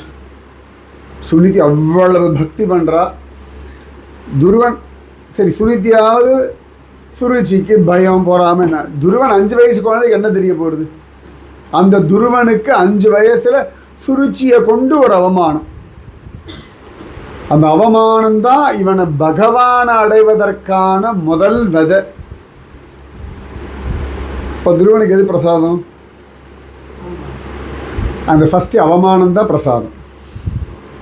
சுருச்சி அவமானப்படுத்துறாள், அவன் உரிமையை தட்டி பறிக்கிறாள். உங்கள் அப்பா மடியில் உட்காரப்படாது. உங்கள் அப்பா வேணா அவர் இருக்கலாம், ஆனால் அம்மா நான் இல்லை. மனசில் போய் அடிக்கிறதான். 5 வயசு குழந்தையுடைய ஹிருதயத்தில் போய் குத்தி ரணகாயம் பண்ணிடுது. மனசு துக்கத்தில் வெம்புறது. க்ஷத்ரியன் வேற கோபம் வரதான் பயலுக்கு. அது என்னடா பண்ணிது அப்படின்னா, அம்மா சொல்லிட்டா தமேவ வத்சாஸ்ரய. என்னடா அந்த ஹரியை பிடிச்சுக்கோன்னுட்டு ஆளாம். இங்கே சுருச்சியை வச்சு அவமானப்படுத்தினதும் ஹரே ஹரி, சுனித்தியை கொண்டு சமாதானப்படுத்தினதும் அதே ஹரி, நாரதரை கொண்டு உபதேசம் பண்ணதும் அதே ஹரி, தனியாக இருந்து தபஸ் பண்ண வச்சதும் அதே ஹரி, அந்த தபஸுக்கு மகிழ்ந்து தன்னுடைய காட்சியை கொடுத்ததும் அதே ஹரி. இங்கே ஆரம்பித்து அது இதை பாவம் சுருச்சியெல்லாம் நம்ம குத்தம் சொல்லக்கூடாது. ஹரி அந்த பிரசாதம் அங்கேருந்து ஆரம்பித்து தான் 5 மாதத்தில் தெய்வத்தை பார்த்து 36,000 வருஷம் வாழ்க்கையினுடைய ஒரு லாங் லைஃப்பில் எல்லாம் செட்டில் ஆனது. என்னடா காரணம்னா இந்த சுருச்சியினுடைய அவமானம். சுருச்சி பண்ண அவமானம் தான் அவ்வளோ பெரிய ஒரு லாங்கிவிட்டி கொடுத்துடுது அவனுக்கு. வாழ்க்கையில் இவ்வளோ பெரிய விஷயங்களை கொடுத்துடுது. கடைசியில் பத்ரிகாசிரமம் போய் தபஸ் பண்ணான்னு இருக்கு. பத்ரி போய் தபஸ் பண்ணானே இருக்கு, பாகவத்திலே இருக்கு. இப்போ இந்த பிரசாதம் அப்படின்றது, இந்த அனுகிரகம் அப்படின்றது எந்த ரூபத்தில் வேணாலும் எப்படி வேணாலும் லபிக்கும். இது நன்னா ஞாபகம் வச்சுக்கோங்க. ஸோ துருவன் கேட்கவே இல்லை, ஆனால் அவமானத்தை உத்தேசித்து எல்லாம் கிடச்சிது. இங்கே பரதன் இவ்வளவும் கேட்குறான். கேட்டதுக்கு பகவான் பாதுகையை கொடுத்துட்டான். ஏன்னா அவ்வளோ அவமானம் ஆயிடுத்தான் பரதனுக்கு. நாட்டிலையும் உலகத்திலையும் அவ்வளவு கெட்ட பேர். என்னென்னா யாருமே பரதனிடத்துல நேராக வந்து, ஏண்டா பரதா உங்கள் அம்மா அப்படி கேட்டிருக்காளே, உனக்கு சம்மதமான யாரோ ஒரு வாரத்தை கேட்டாளா? எங்கேயாவது ராமாயணத்தை வாசிப்பா இருக்கும். உங்கள் அம்மா அப்படி கேட்டாளடா, உனக்கு ஆசையா, உனக்கு உடன்பாடா, நீ ஒப்புத்திண்டியா, நீ தான் உங்கள் அம்மாட்ட சொல்லிட்டு ஒரு கிளாரிஃபிகேஷன் கேட்டிருக்கலாம். நம்ம தான் சொல்லுவோம், கிளாரிஃபிகேஷன் கேட்கவே மாட்டோம். நம்மளாம் ஒரு தீர்மானத்துக்கு பல விஷயங்களில் போயிடுவோம்ல. அந்த மாதிரி அயோத்தியா மற்ற இல்லை பல இடங்களில் நீங்கள் பேசிட்டேன்னு வச்சுக்கோங்களேன், டக்குன்னு கிளாரிஃபை ஆகிடும். நீங்களா மனசில் ஒரு தீர்மானம் பண்ணிட்டேன்னா கிளாரிஃபை ஆகாது. என்ன ஞாபகம் வச்சுக்கோங்க. ஏன்னு கேட்டால் ஒரு விஷயத்தை நீங்கள் பேசி கிளாரிஃபை பண்ணிட்டேன்னா அதுக்கப்புறம் அது உள்ளே போட்டு வச்சுக்க வேண்டாம். அது முடிஞ்சாச்சுன்னு தூக்கி போட்டு அடுத்த வேலையை பார்க்கலாம். ஒன்றும் வேண்டாம், ஏதோ ஒரு வேலை பண்ணணும், அப்புறம் பண்ணலாம். நீங்கள் தள்ளி போகிட்டே போங்களேன். பேக் ஆஃப் த மைண்டில் அது உட்காந்துட்டே இருக்கும். பண்ணணும், இன்னும் பண்ணலை, இவ்வளோ நாள் ஆச்சு, தண்டமாக இருக்குது. இது ஜாஸ்தியாக நமக்கே நம்ம மேலே ஒரு அறிவிப்பு வரும். நான் தண்டம் எப்படான்னா, நாம் ஒன்று நினச்சிட்டு அதை ஒழுங்காக பண்ணி முடிக்க தள்ளி போட்டுட்டே இருந்தான். இதே தான் நீங்கள் மனுஷாக்கிட்ட ஒரு விஷயத்தை கிளாரிஃபை பண்ணாமல் நீங்களாக ஒரு இமேஜின் பண்ணிட்டேன்னு வச்சுக்கோங்களேன். அதனால தான் கண்ணன் துரியோதன இடத்துல போய் தூது போகிறான். ஏன்னா இவன் என்னதான் நினச்சிட்டு இருக்கான்னு உலகத்தை தெரியணும். உலகத்துக்கு இவனுடைய ஹிருதயத்தில் தான் இருக்கு. நிறைய பேர் துரியோதன நல்லவன், அதெல்லாம் அவன் சும்மா சொல்லுவான். இவன் ஏதான ஏடாகுடமன் பல பேர் சொல்லுவான்ல. நம்ம யாராவது நம்ம கிட்ட சொன்னோம், ஆமாம் எனக்கு தெரியும், அவன் ரொம்ப ஏடாகுடம் பிடிச்சவாதான். ஒரு சைடான விஷயத்தை கேட்டுட்டு அவள் நம்மளை தீர்மானம் பண்ணுற. 2 பக்கமும் கேட்டால் தான் சரியாக தப்பானே தீர்மானிக்கணும். ஐயா யாருக்குள்ளேயே சண்டை யாராவது வந்து பேசுகிறான்னா, ஓ அப்படியா அப்படின்னு கேட்காதீங்க. இவா பக்கத்து நியாயத்தை மட்டும் சொல்லுவாள், அவர்கள் பக்கத்து நியாயத்தை மட்டும்தான் சொல்லுவாள். யாரும் அவள் பண்ணது சரி நான் பண்ணது தப்புன்னு சொல்லவே மாட்டான். கணவனும் சொல்ல மாட்டான், மனைவியும் சொல்ல மாட்டான், அப்பா அம்மாவும் சொல்ல மாட்டான், பிள்ளைகளும் சொல்ல மாட்டான். ஆனால் சுவாமி வேணால் சொல்லுவார், வேறு யாரும் சொல்ல மாட்டான். அப்போ எல்லாருக்கும் அவாவாளுடைய விஷயந்தானே பெருசாக போய்டுறது. அப்போ அதனால் எப்பொழுதுமே கிளாரிஃபை பண்ணிக்கோங்க வாழ்க்கையில். இதெல்லாம் சின்ன சின்ன விஷயங்கள் அப்பப்போ கிளாரிஃபை பண்ணுறாலும் சும்மா 5 வருஷமாக 10 வருஷம் மனசுக்குள்ளேயே போட்டு புழுங்கிட்டு என்னத்துக்கு 10 வருஷம் புழுங்கிட்டு கிடக்கணும். அவள் பண்ணது பிடிக்கல, நீங்கள் பண்ணது பிடிக்கலன்னு சொல்லிடுங்க. இல்லை அவள் தான் சொல்கிறாளோ அது ஒத்து வரதான்னு பாருங்க, கேட்டுடுங்க. அப்படியே வாய் வரைக்கும் தொண்டை வரைக்கும் நிற்கிறது, கேட்கணும்னு துடிக்கிறேன், கேட்க முடியலை. அப்போ ஆயுஸ் முழுக்க அப்படி உள்ளுக்குள்ள நெசன்னு இருக்கும். அட்லீஸ்ட் கிளம்பும்பொழுது நான் யார் யாருக்கில் என்னெல்லாம் உண்டு எல்லாம் பைசல் பண்ணிட்டு போனால் நிம்மதியாக இருக்கணும். இல்லை இல்லாடி வாக்கிட்டு அந்த கேள்வி கேட்காம விட்டுட்டேன்னு நினச்சிட்டேன். திருப்பி இன்னொரு ஜென்மா வந்து அடுத்த ஜென்மாவில் ஒரு சண்டை வந்து திருப்பி இவாடுது அந்த கேள்வி திருப்பி ஆரம்பிச்சு அதுக்கு ஒரு திருப்பி சண்டை போட்டு திருப்பி அங்கேருந்து ஆரம்பிக்கிறத விட இப்பயே பைசல் பண்ணி முடிச்சிடணும். அங்கங்கே கணக்கு செட்டில் பண்ணிவிடுங்க. இந்த வட்டி கட்டுற மாதிரி எதாவது முடிச்சிடணும். இது முடிக்கலைன்னா வட்டி கட்டிகிட்டே இருக்கும். ரைட், வட்டி கட்டினா மட்டும் போதாது, அசலும் அடைக்கணும். அசல் அடைஞ்சாதான் வட்டி கட்டுறது நிற்கும். நீங்கள் வட்டி கட்டின்னு இருந்தால் மட்டுமே நின்னுடாது. அப்போ அசல் வேறும் வேரடி மண்ணுமாக. அப்போ அந்த கிளாரிஃபை பண்ணிக்கணும். ஒருத்தர் கூட பரதன் இடத்துல ஓரளவு கிளாரிஃபை பண்ணுறது யாருன்னா குகன். குகன் கேட்குறான், அண்ணாவை தானே கஷ்டப்படுத்த போறியா நீ அப்படின்னே கேட்குறான். அப்புறம் தான் பரதன் சொல்கிறான், இல்லைப்பா அண்ணனை காட்டிலேருந்து நாட்டுக்கு எனக்கு தெரிஞ்சு கிளாரிஃபை பண்ணின்றது குகன் மட்டும்தான். மற்ற எல்லாரும் தீர்மானம் பண்ணிடுறான். ஃபஸ்ட்டு குகன், அப்புறம் தானே பரத்வாஜர். ஃபஸ்ட்டு குகனை தான் மீட் பண்ணுறான், அப்புறமா தான் பரத்வாஜர் 2வது வாட்டி கேட்குறாரு. சொல்கிறேன், வசிஷ்டர் கேட்க மாட்டேங்கிறார். என்னடா பரதா, உங்கள் அம்மா அப்படி கேட்டிருக்கா, அப்பா வரம் கொடுத்துருக்கார், ராமன் காட்டுக்கு போயிட்டான், வாட் இஸ் யுவர் ஒப்பீனியன் கேட்டுருந்தாருன்னா பரதன் மரியாதையாக பேசியிருப்பான். அதை விட்டு உனக்கு ராஜ்ய பட்டாபிஷேகன்ற அப்போ தான் நீங்கள் குலகுரு மாதிரி பேசுங்கன்றான். பரதன் சொல்கிறான், ஒரு குலகுரு மாதிரி பேசுங்க. என்ன ரொம்ப அழகாக இருக்கும் அந்த ஸ்லோகங்கள்லாம் பார்த்தோம்னா. கேட்கலாமே, வசிஷ்டர் குலகுரு தானே, வாட் இஸ் யுவர் ஒப்பீனியன், எனக்கு என்னமோ தெரியலடா நீ சொல்லு அப்படின்னு கேட்டிருந்தாருன்னா பல விஷயங்கள் மாறி போயிருக்கும். அப்போ கிளாரிஃபை பண்ணிக்கணும். கிளாரிஃபை பண்ணிக்கோங்கோ. எந்த ஒரு விஷயமா இருந்தாலும் கேட்டு தெளிவாக புரிஞ்சுக்கோங்க. பரதனை யாரும் கேட்கவே இல்லை. பரதன் பகவான் எல்லாம் சொல்கிறான். நேர லக்ஷ்மணனே தப்பாக தானே எடுத்துக்கிறான். லக்ஷ்மணனே மரத்து மேலே பார்த்து வரான், குத்தி கொடுறான் அவனை. கோவிதார கொடி தெரியறதுன்றான். என்ன பரதன் வர மாதிரி இருக்குண்ணா. நான் முன்னாடி போய் என்ன விசாரிச்சோன்னு போகலான்ல லக்ஷ்மணன். நான் ஒரு இட்டு பார்த்துறேன், அவன் ஒரு வேளை பிரச்சனை பண்ணலாம், அங்கேயே நான் முடிச்சுட்டு வரேன், அப்போ போனால் நியாயம். நான் முதல்ல என்ன ஏதுன்னு விசாரிக்கிறேன். தீர விசாரித்தலே, இந்த விசாரிக்கிறது தான் முக்கியம். ஏன்னா எப்போவுமே இந்த அசம்ஷனுக்குள்ளே போயிடாதீங்க லைஃப்பில். அது இந்த அஃபிஷியல் விஷயங்களில் அசம்ஷனில் போகவே கூடாது. இதை பண்ணினா உனக்கு இன்க்ரிமெண்ட் தரேன், லெட்டரில் எழுதினாலே இல்லைன்னு சொல்லிவிடுவேன். நிறைய பசங்கிட்ட சொல்லுவேன், இல்லை அந்த பாஸ் அப்படி சொன்னா அப்படிவேன். இமெயிலில் வாங்கிட்டியா, எழுதி கொடுத்தாலா, இல்லை அவர் கன்ஃபார்ம் பண்ணார், அவர் வேலையே கேரண்டி கிடையாது.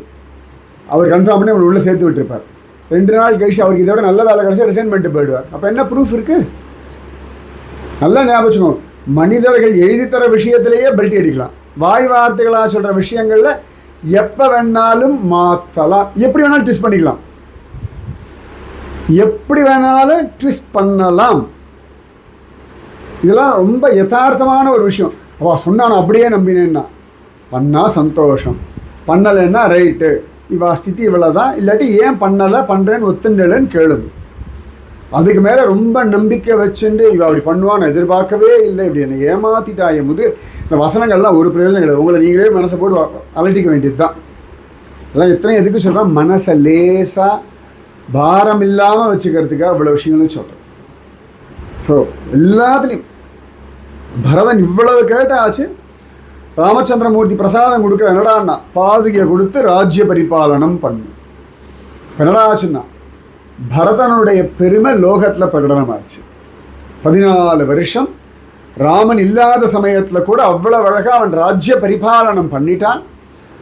அதுவும் ராமன்கிட்ட சத்தியம் பண்ணுறான், 15வது வருஷம் முதல் நாள் நான் உன்னை பார்க்கணும்.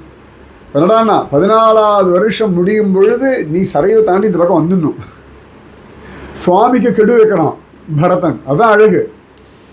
சுவாமிக்கு கெடு வைக்கிறான். 14வது வருஷம் முடிஞ்சு 15வது வருஷம் ஆரம்பிக்கும் பொழுது உன் தலையை நான் பார்க்கணும், உன்னை நான் பார்க்கணும், இல்லையா அக்னி பிரவேசம் பண்ணிடு. ஏன்னா இவ்வளோ விஷயம் நீ சொல்கிற, நான் ஒத்துக்கிறேன், நான் ராஜ்ய பரிபாலனம் பண்ணுறேன், உனக்காக ரெப்ரசன்டேட்டிவாக இருந்து எல்லாம் பண்ணுறேன். 15வது வருஷம் உன் தலையை நான் பார்க்கலன்னா அக்னி பிரவேசம் செய்வேன்னுட்டான். அதுக்கே பதறி அடிச்சுன்னு சுவாமி. அப்போ கூட என்னடா வர முடியல. அதனால பரத்வாஜர் ஆசிரமத்தில் சுவாமி இருக்கார் அந்த டைம். அதுதான் வேக வேகமாக வரான். பரத்வாஜர் ரிஷி ஆச்சேன்னு மரியாதையாக இறங்கிட்டான் சுவாமி.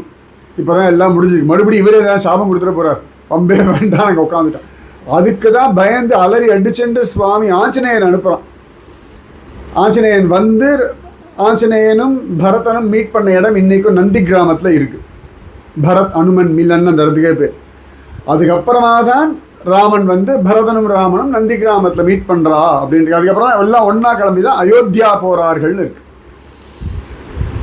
இப்போ பகவான் இவன் கேட்ட பிரசாதம் என்ன, பகவான் கொடுத்த பிரசாதம் என்ன. சில சந்தர்ப்பங்களில் நீ ஏதோ ஒன்று குறித்து கேள்வி பகவானிடத்தை கேட்டிருப்பேன், இந்த அனுகிரகம் பண்ணு, இது வேண்டாம், இப்படி வேணும்னு. சில சந்தர்ப்பங்களில் அது வேறு விதமாக உங்களிடத்துல வந்து சேரும். அக்செப்ட் பண்ணிக்கோ. அதுக்கு தான் அவ்வளோதான் சொல்கிறேன். சமயத்தில் திருப்பதி லட்டு கேட்டிருப்பேன், யாராவது கொண்டு வந்து தரேன்னு சொல்லியிருப்பா. இல்லை நான் எல்லாம் கொண்டு வந்தேன், அதுக்கப்புறம் ஆஃபீஸில் எல்லாருக்கும் கொடுத்துட்டேன், சாரின்னு அவன் கோவம் வரும். நான் அவ்வளோ தூரம் சொன்னேன், உனக்கு எனக்கு எத்தனை வருஷமாக தெரியும், நான் கேட்டு உனக்கு ஒரு லட்டு கூட கொண்டு வந்து தர முடியலையா, அவ்வளோ தூரம் பெரிய எவ்வளோ எல்லாம் சொல்லுவோம். ஆனால் அதுக்கு முன்னாடியே கவனித்து பார்த்தேன்னா வேறு விதத்தில் ஒரு அம்பலப்புழா பாயசமாகவோ குருவாயூர் சந்தனமாகவோ பத்மநாபருடைய கன்னி மாங்காவாவோ உங்களுக்கு வந்திருக்கும். இல்லைன்னா இந்த லட்டு கிடைக்காததுனாலேயே ஸ்பெஷலாக ஒரு திருப்பதி தரிசனமே ஏற்பாடாக இருக்கும். லட்டு வேணுமா, திருப்பதி தரிசனம் வேணுமா, ஏதான ஒன்று நீங்கள் கேட்டு ஒரு அல்பமாக ஒரு விஷயம் கிடைக்கலன்னா இதை விட பெருசான பெட்டரான பெஸ்ட்டான ஒன்று தான் சுவாமி தருவா. சமையலில் குழந்தைகள் தெருவில் ஏதான டாய் கேட்கும், அதாட்டி ஏதாவது ஒரு விளையாட்டு ஏதாவது சாக்லேட் வாங்கி கேட்கும், அம்மா வாங்கி தர மாட்டேன், அந்த கடை நன்னா இல்லை தர மாட்டேன்னு வா. எனக்கு மைசூர் பாக் அதெல்லாம் முடியவே முடியாது. கடைசியில் அம்மா உட்காந்து பண்ணி விசேஷமாக ஸ்பெஷலாக ஆர்கானிக் நெய்யை விட்டு இந்தான்னு கொடுப்பா. ஏண்டாண்ணா அந்த கடை குழந்தைகள் தெரியும், குழந்தைகள் பார்க்குறத பார்த்து மயங்கிறது. உனக்கு ஸ்வீட் தானே வேணும், அந்த கடை ஸ்வீட் வேணும், உனக்கு மைசூர் பாக் தானே, அம்மா பண்ணி தரேன். ஏண்டாண்ணா இதில் பண்ணால் ஆரோக்கியம், என் குழந்தைக்கு எப்படி பிடிக்கும், என்ன டேஸ்ட் பிடிக்கும், அதை நான் பார்த்து பண்ணி தரேன். நிறைய உண்டு. ஸோ பகவத் அனுகிரகம்ன்றது எப்படி வேணாலும் எந்த விதத்தில் வேணாலும் வரலாம். நான் இதை கேட்டேன் சுவாமி பண்ணலேன்னு நினைக்காதீங்க. அது இன்னொரு விதமாக கன்வெர்ட் ஆகி உங்ககிட்ட வந்திருக்கும். அவ்வளோ பெரிய மகாசபை, திரௌபதி கதர்றா, நியாயம் தர்மம் எல்லாம் பேசுகிறா. கடைசியில் அவள் புடவையை உருவி அவமானப்படுது. தனிக்காக நிறைய நல்ல கிருஷ்ண பக்தை தானே, ஒன்று புதுசாக நாமஜம் பண்ண ஆரம்பித்தவள்லாம் கிடையாது, அக்னிலேருந்து வந்தவள் தானே, அவள் பேரே கிருஷ்ணா தானே. ஆனால் ஒன்றும் நடக்கல. கடைசியில் கோவிந்தா புண்டரீகாக்ஷா ரக்ஷமாம் சரணாகதம். சுவாமி புடவையை பிரசாதமாக கொடுத்துட்டார். புடவை பிரசாதம் அனுகிரகம் அந்த இடத்துல அவ்வளோதான் வேணும் அவளுக்கு. அங்கே துரியோதனன் கையை வெட்டினாலோ, துச்சாதனன் கையை வெட்டினாலோ, இல்லாட்டி கர்ணனுடைய தலையை வெட்டினாலோ அது சுகம் இல்லை. இவளுடைய மானத்தை காப்பாற்றுறதுக்கு ரக்ஷகனாக என்றும் நான் இருக்கிறேன்னு வஸ்திரத்தை கொடுத்துட்டான். நீங்கள் போட்டுக்கிற ஒவ்வொரு வஸ்திரமுமே பகவத் பிரசாதம். பகவத் பிரசாதம் ஞாபகம் வச்சுக்கோங்க. சத்தியமாக சொல்கிறேன், இந்த வஸ்திரமே இல்லாத வாழை போய் பாருங்கோ, அதே வஸ்திரத்தை போட்டுக்கிற வாழை பாருங்கோ, ஒன்றையே இருந்து தோச்சி போட்டு பெரிய பிரசாதம் அதெல்லாம். நான் ஒரு தடவை ஒரு ரிசப்ஷனுக்கு போனோம், நான் என் அதிகாரி எல்லாம், என் தங்கியோட ரிசப்ஷனுக்கு, ஊரை விட்டு ஊர் எல்லாம் ட்ரெயினில் ஏறியாச்சு. ஒரு 15-20 பேர் ட்ரெயினில் ஏறணும்னு பார்க்குறோம். எங்கள் பெட்டி மட்டும் எடுக்கலை, எல்லாரோட பெட்டியும் வந்தாச்சு, எல்லாரும் ட்ரெயினில் ஏற்றியாச்சு. தேடி பார்க்குறோம், ஸ்டேஷன்லாம் இல்லை. கடைசியில் பார்த்தா வீட்லேயே விட்டுட்டு வந்திருக்கோம். இதுதான் உண்மை. கட்டின துணியோடு கிளம்பி போயிட்டுருக்கோம். அடுத்த நாள் ரிசப்ஷன். அதுக்கப்புறம் ஃபோன் பண்ணி எல்லாம் புதுசாக வாங்க சொல்லி, அப்போ கூட நான் சொன்னேன் என் அதிகாரிகிட்ட, பாரு பகவத் பிரசாதம் எல்லாம் புதுசாக போடணுன்னு இருக்கு. இன்னர்லேருந்து எக்ஸ்டர்னல் வரைக்கும் எல்லாம் புதுசு, பிராண்ட் நியூ. மற்றவாள்லாம் கூட பழசை எடுத்து அயன் பண்ணி 10 வருஷமாக இருக்குது புடவை, இப்படி தானே. ஆனால் எல்லாம் புதுசு. நான் சொன்னேன் பகவத் அனுக்கிரகம் இது. ஸோ அந்த மறதினாலே நடந்தது. இப்போ மறதி இல்லை வச்சுக்கோங்க, இருக்கிறத போட்டுன்னு வந்துவிட்டோம், பத்திரமா வந்து துவச்சி திருப்பி வச்சுருக்க போகிறோம்.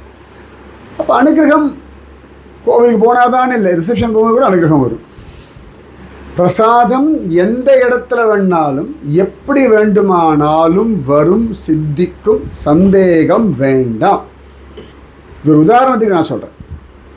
ஸோ எந்த விதத்தில் வேணாலும், ஏன்னா வஸ்திரம் எதுவும் இல்லை, ஆனால் புது வஸ்திரம் உடனே வாங்கி போட்டுக்கிற அளவுக்கு சௌகரியமாக சுவாமி வச்சிருக்காரு. பரவாயில்ல வாங்கிடலாம், அதுவே ஒரு பெரிய விஷயம் தானே. இதை சொன்ன உடனே நாங்கள் போகிறதுக்கு முன்னாடி வாங்கி வைக்கிறது எங்களுக்காக ஆளை வச்சுருந்தானே சுவாமி, அது ஒன்று இருக்குல்ல. இப்போ அங்கே ஆள் இல்லைன்னா காலங்காலத்தில் எழுந்துட்டு இப்போ குளிக்கணும், நாங்கள் கடை திறந்தோடனே போய் வாங்கிட்டு வரோம். யோசனை பண்ணி பாருங்களேன். சம்மந்தியாதிக்கு போகிறோம், இல்லை ஒரு வருஷம் நாங்கள் குளிக்கல, இன்னும் ரெடி ஆகணும், கொஞ்சம் வெயிட் பண்ணுங்க.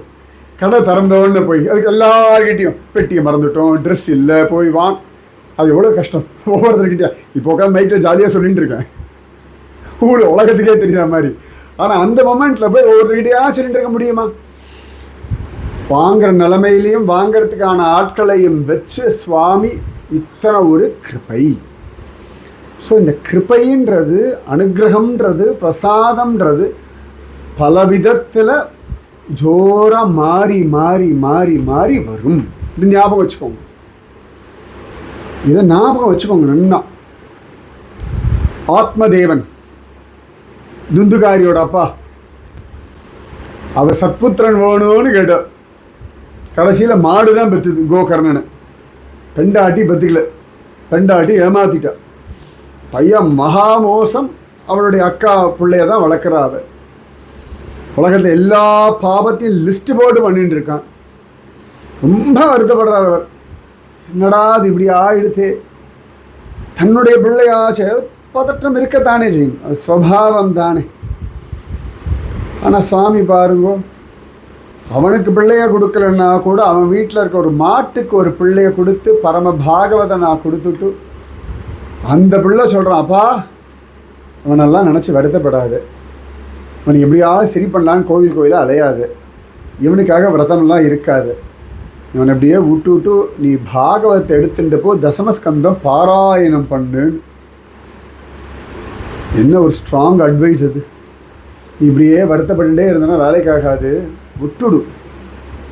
பகவான் இடத்துல பொறுப்பை ஒப்படைச்சிட்டு நீ முதல்ல வீட்டை விட்டு, ஒரு புள்ள சொல்லலாமா கிளம்புன்றான், நீ இங்கேயே இருந்துட்டு இருந்தேன், அவன் பண்ணுறதை பார்த்துட்டே இருப்பாய், புலம்பின்ண்டே இருப்பாய், சமாதானம் கிடையாது. நீ காயத்ரி கூட ஒழுங்காக ஜபிக்க மாட்டேங்கிற, துந்துகாரின்னு ஜபிச்சுட்டு இருக்காய். அவன் என்ன பண்ணா, இன்றைக்கி என்ன பண்ணா, ஏது பண்ணா, இன்றைக்கி என்ன பண்ணுவானோ தெரியலையேன்னு டென்ஷனில் இருக்காய். இந்த மனசில் இந்த பாரத்தை ஏற்றி வச்சுக்காத. உனக்கு உடம்புக்கு வயசாயின்னு இருக்கு. இந்த வயசான காலத்தில் எங்கெல்லாம் படுத்துறதோ அதெல்லாம் மனசுலேருந்து விட பழகிக்கோங்கோ. இன்னும் இன்னும் இன்னும் தூக்கிட்டு அலையாதீங்க. ஒவ்வொரு வயசில் ஒவ்வொன்றத்தை விடணும்.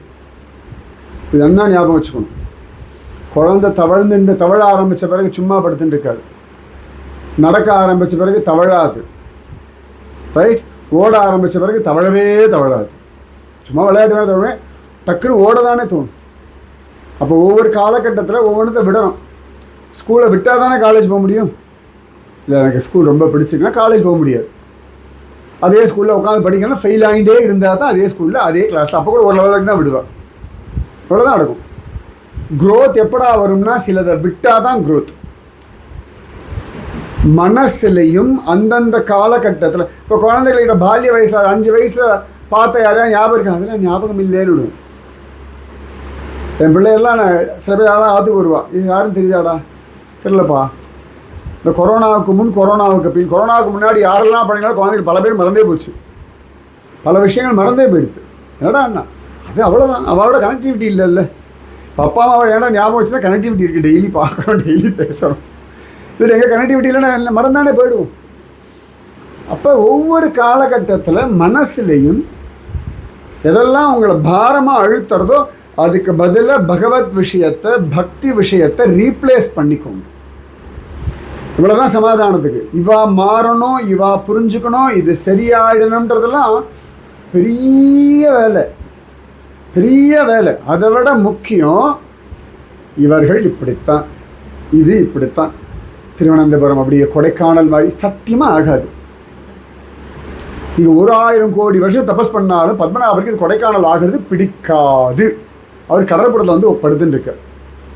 இல்லை குழு குழுன்னா நீங்கள் பத்ரிநாதன் போய் பாருங்கள். இவ்வளோதான் ஆப்ஷன் உங்களுக்கு. இல்லை எனக்கு குழு குழுன்னு பார்க்கணும், உங்கள் பத்ரிநாதன் போய் பாருங்கள்.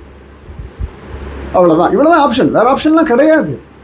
பத்மநாபன்னா இப்படி தான் இருப்பார், கடற்புறத்துலாம் படுத்துட்டு இருப்பார். அவர் அழகாக ஜோராக சங்குமுகம் தான் போவார், சங்குமுகத்துக்கு மட்டும் தான் போவார், வேறையும் போக மாட்டார்.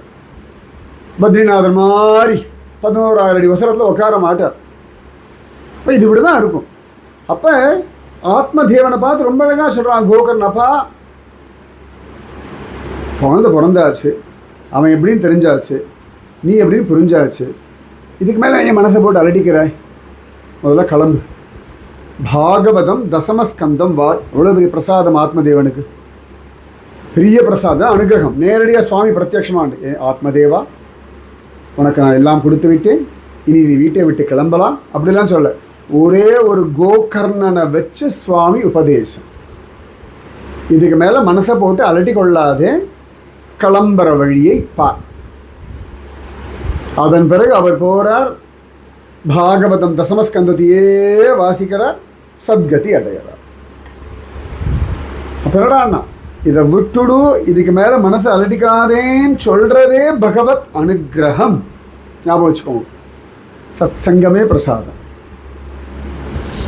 சத்சங்கமே பிரசாதம். எல்லாம் எங்கள் வீடு கேட்பா, சத்சங்கத்தில் என்ன பிரசாதம்? சத்சங்கமே பிரசாதம் தானே. சத்சங்கத்தை விட வேறு என்ன பிரசாதம்? மனசுக்கு சமாதானம் கிடைக்கிறது இல்லையா? பல விஷயங்களில் ஓப்பனை பாரோம் இல்லை, மனசு ஆமாம் ரைட்டு, இது அவசியம் இல்லையே, இதை போட்டு அழுத்திக்கிறோம், இது பைதிகார்த்தனம். அன்றைக்கி தெய்வீக மரங்கள், எவ்வளோ மரங்களை பற்றி பேசியிருந்தோம். ஓ ஆமாம் ஆமாம் ஆமாம் ஆமாம், அது நிறைய விட்டுட்டோம். கொடிமரத்தை விட்டுட்டோம்.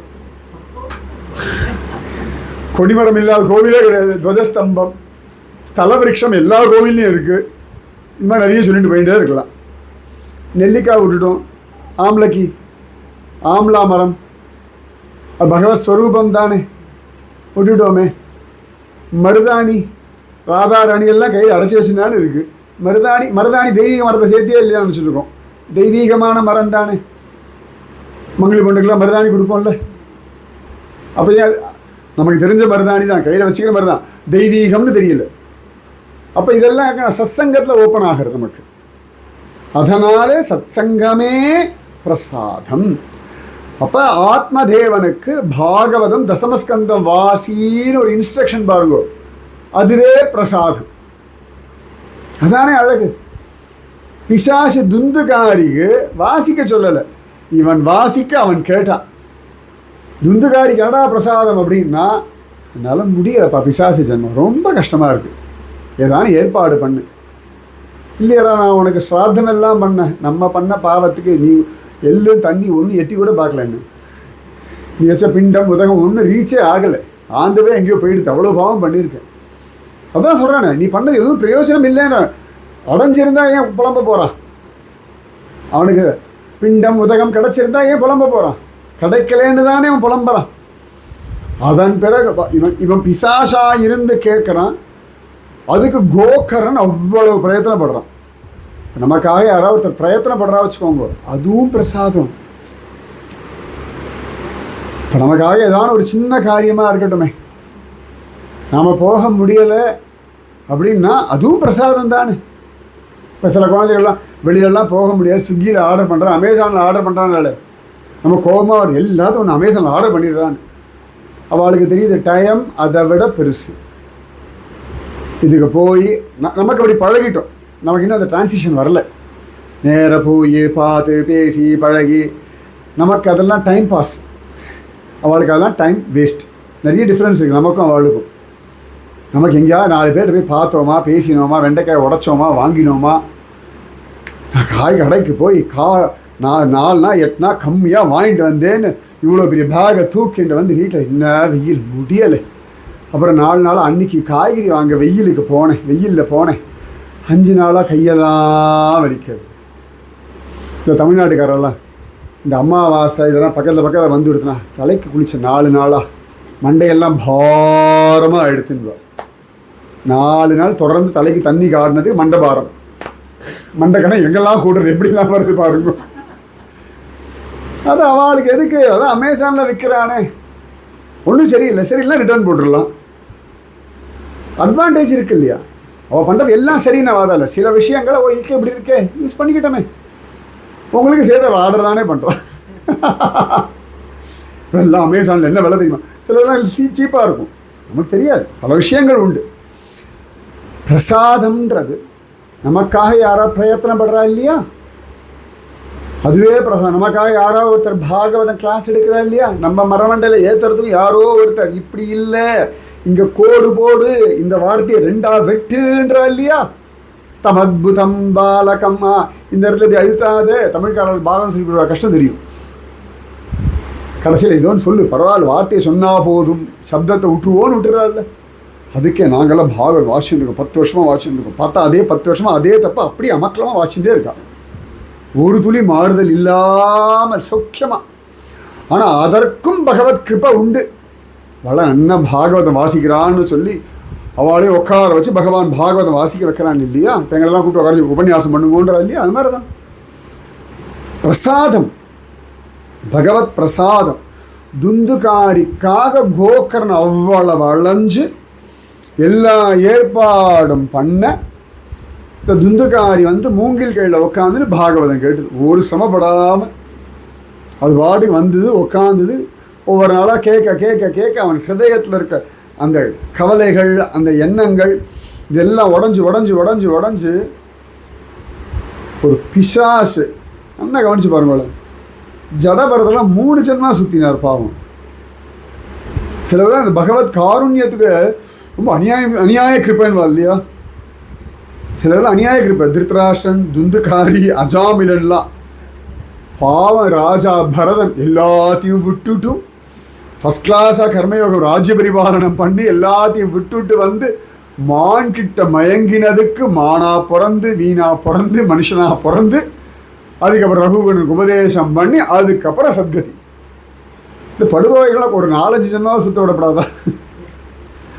அஜாமிலன் சரி இப்போ நாராயணம் தெரிஞ்சுதா, செத்துப்போ திரும்பி வா முதல்லேருந்து ஆரம்பின்னு சொல்லலாம் இல்லையா. சொல்ல மாட்டேங்கிறார். இவனெல்லாம் திரும்பி விட்டோம்னா மிஸ் ஆகிட்டோம்னா கஷ்டம். உடனே கூட ஐஷன் பெல்லாம் தற்கால டிக்கெட் புக் பண்ணி வா ஐஷன் பெல்லாம் ஐஷன் போயிட்டார். கர்ப்பத்திலேயே பார்த்த பரிஷத்துக்கு ஒரு சின்ன பையன் சாபம் கொடுத்து 7 நாள் கர்ப்பத்தில் பார்த்தவன்.